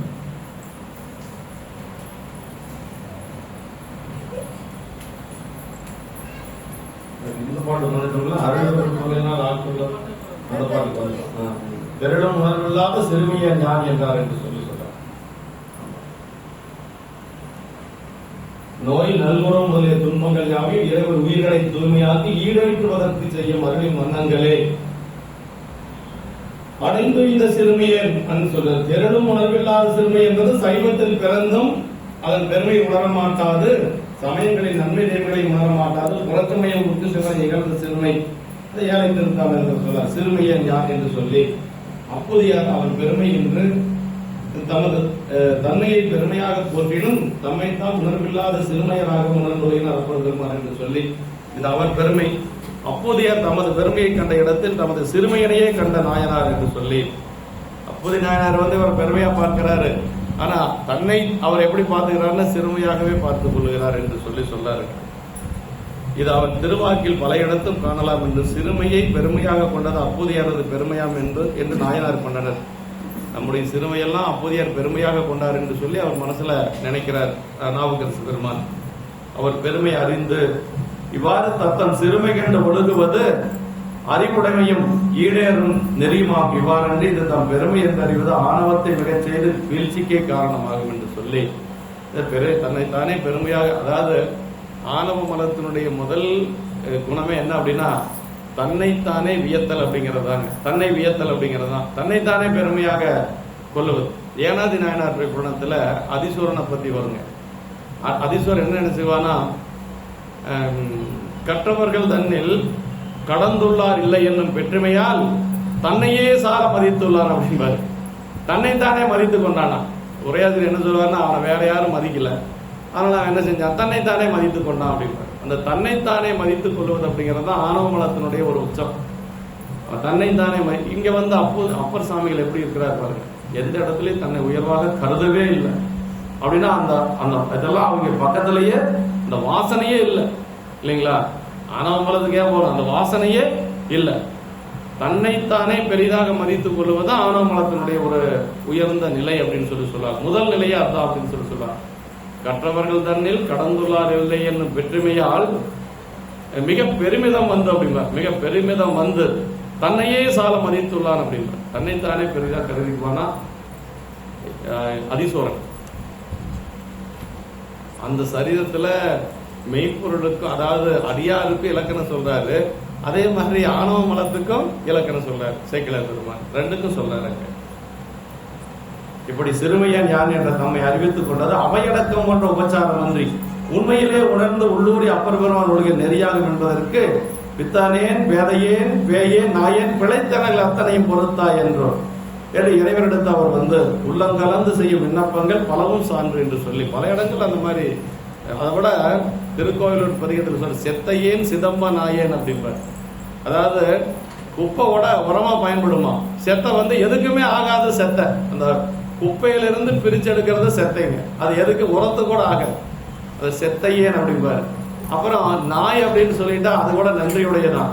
சிதம்ப நாயன் அப்படின்னா நாயிலே நன்றி இல்லாத நாய் அப்படின்னு சொல்லி சொல்றாரு. அந்த தன்னை அப்படி சொல்லிக்கிறார், செத்தையேன் சிதம்ப நாயேன். அப்புறம் செடியனேன் அப்படிம்பாரு. செடியனேன்னா வினைவயப்பட்டவன் நான் அப்படின்னு சொல்லி. அப்படியா அவர் அப்படியெல்லாம் இல்லை. ஆனா நம்ம எல்லாம் எப்படி இருக்கணுங்கிறதுக்கு ஒரு இலக்கணம் சொல்றாரு. செத்தையேன் சிதம்பனாயேன் செடியனேன் என்று சொல்லி பொத்தையே பொய்யென்று கருதி அப்படிங்கிற இந்த உடம்ப வந்து உண்மையை கருதி நான் வாழ்ந்து கொண்டு இருக்கிறேனே என்று சொல்லி திருக்கோவலூர் பதிகத்தில் அப்பர் சாமிகள் சொல்றார். அப்படியெல்லாம் அவரிடத்துல தான் அந்த பணிவு தாழ்வு அப்படிங்கிறத பார்க்க முடியும் அப்படிங்கிறது இந்த இடத்துல நாம் சிந்திச்சு இந்த அளவுக்கு நாம் நிறைவு செய்து கொண்டு 16 பாடல்கள் பார்த்திருக்கிறோம். அடுத்து இப்ப தெரிஞ்சதுக்கு பிறகு அப்போதி நாயனாருடைய அந்த நிலை என்ன அப்படிங்கிறது, இந்த உரை குளறி உடம்பெல்லாம் அப்படியே ரோம புலகங்கள் ஆகி அப்படியே கண்ணீர் மல்க அப்படியே தன்னைத்தானே அப்படியே ஆடி பாடி அந்த இடத்துல ஒரு ஓமை சொல்றாரு சேக்கிழ பெருமான், அற்றவர்கள் அருநிதியம் பெற்றார்கள் அப்படிங்கிற. சாப்பாட்டுக்கு இல்லாத ஒருத்தன் சங்கநிதி பதுமநிதி கிடைச்சா எவ்வளவு ஆனந்தப்படுவானா, அந்த ஆனந்தம் அப்போதி நாயனாருக்கு வந்தது குருநாதன் தெரிஞ்ச உடனே அந்த இடத்துக்கு ஒரு உதாரணம் சொல்றாரு. அதாவது அற்றவர்கள் அருநிதியம் பெற்றார் போல் அருமறையோர் முற்றவுலம் கலிகோர் அப்படின்னு சொல்றார். ரொம்ப அருமையான ஓமை. ஆமா, அதே மாதிரி இளையான்குடி மாறநாயனார் புராணத்துல இந்த விதைச்ச நெல்லை எடுத்துட்டு வர சொல்லி சொன்ன பொழுது அதுக்கு அவர் பெற்ற இன்பம் என்னைக்கோ தேடி வச்ச ஒரு செல்வம் கையில கிடைச்ச மாதிரி மகிழ்ந்தார். என்ன நேற்று விதைச்ச நெல் தண்ணியில மிதந்து இருக்கும், மலையில போய் எடுத்துட்டு வந்தா தக்கவாரி அரிசி ஆக்கலாம் அப்படின்னு சொல்லுகின்ற பொழுது அவர் பெற்ற செல்வம் என பெரிதும் மகிழ்ந்தும்பார். அந்த இடத்துல பெற்ற செல்வம் என பெரிதும் மகிழ்ந்து, என்னைக்கோ தேடி வச்ச செல்வம் கையில கிடைச்ச மாதிரி மகிழ்ச்சி அடைஞ்சாராம் இளையான்குடி மாறநாயனார் என்று சொல்லப்படுது. அப்படின்னா அவர்களுடைய அந்த மகிழ்ச்சிக்கு எல்லையே இல்லை அப்படின்னு சொல்றாங்க. இப்ப நான் அப்போதி நாயனார் அந்த மகிழ்ச்சியோட இருக்கிற. அடுத்த வாரம் நம்ம மீண்டும் சிந்திக்கலாம். என்றும் இன்பம் பெருகும் இயல்பினால் ஒன்று காதலித்துள்ளமும் மூங்கிட மன்றுளார் அடியார் அவர் வாக்குகள் நின்றதென்றும் நிலையில் உள்ளன. வான்மிகில் வளாது பெய்க மலிவலம் சுரக்க மன்னன் போன்முறை அரசு செய்ய உறைவிலாத உயிர்கள் வாழ்க நான்மறை அறங்கள் கொண்டு நற்றவம் வேண்டி மல்க மேன்மைகள் சைவ நீதி விளங்குக உலகமெல்லாம். மேன்மைகள் சைவ நீதி விளங்குக உலகமெல்லாம். மேன்மைகள் சைவ நீதி விளங்குக உலகம்.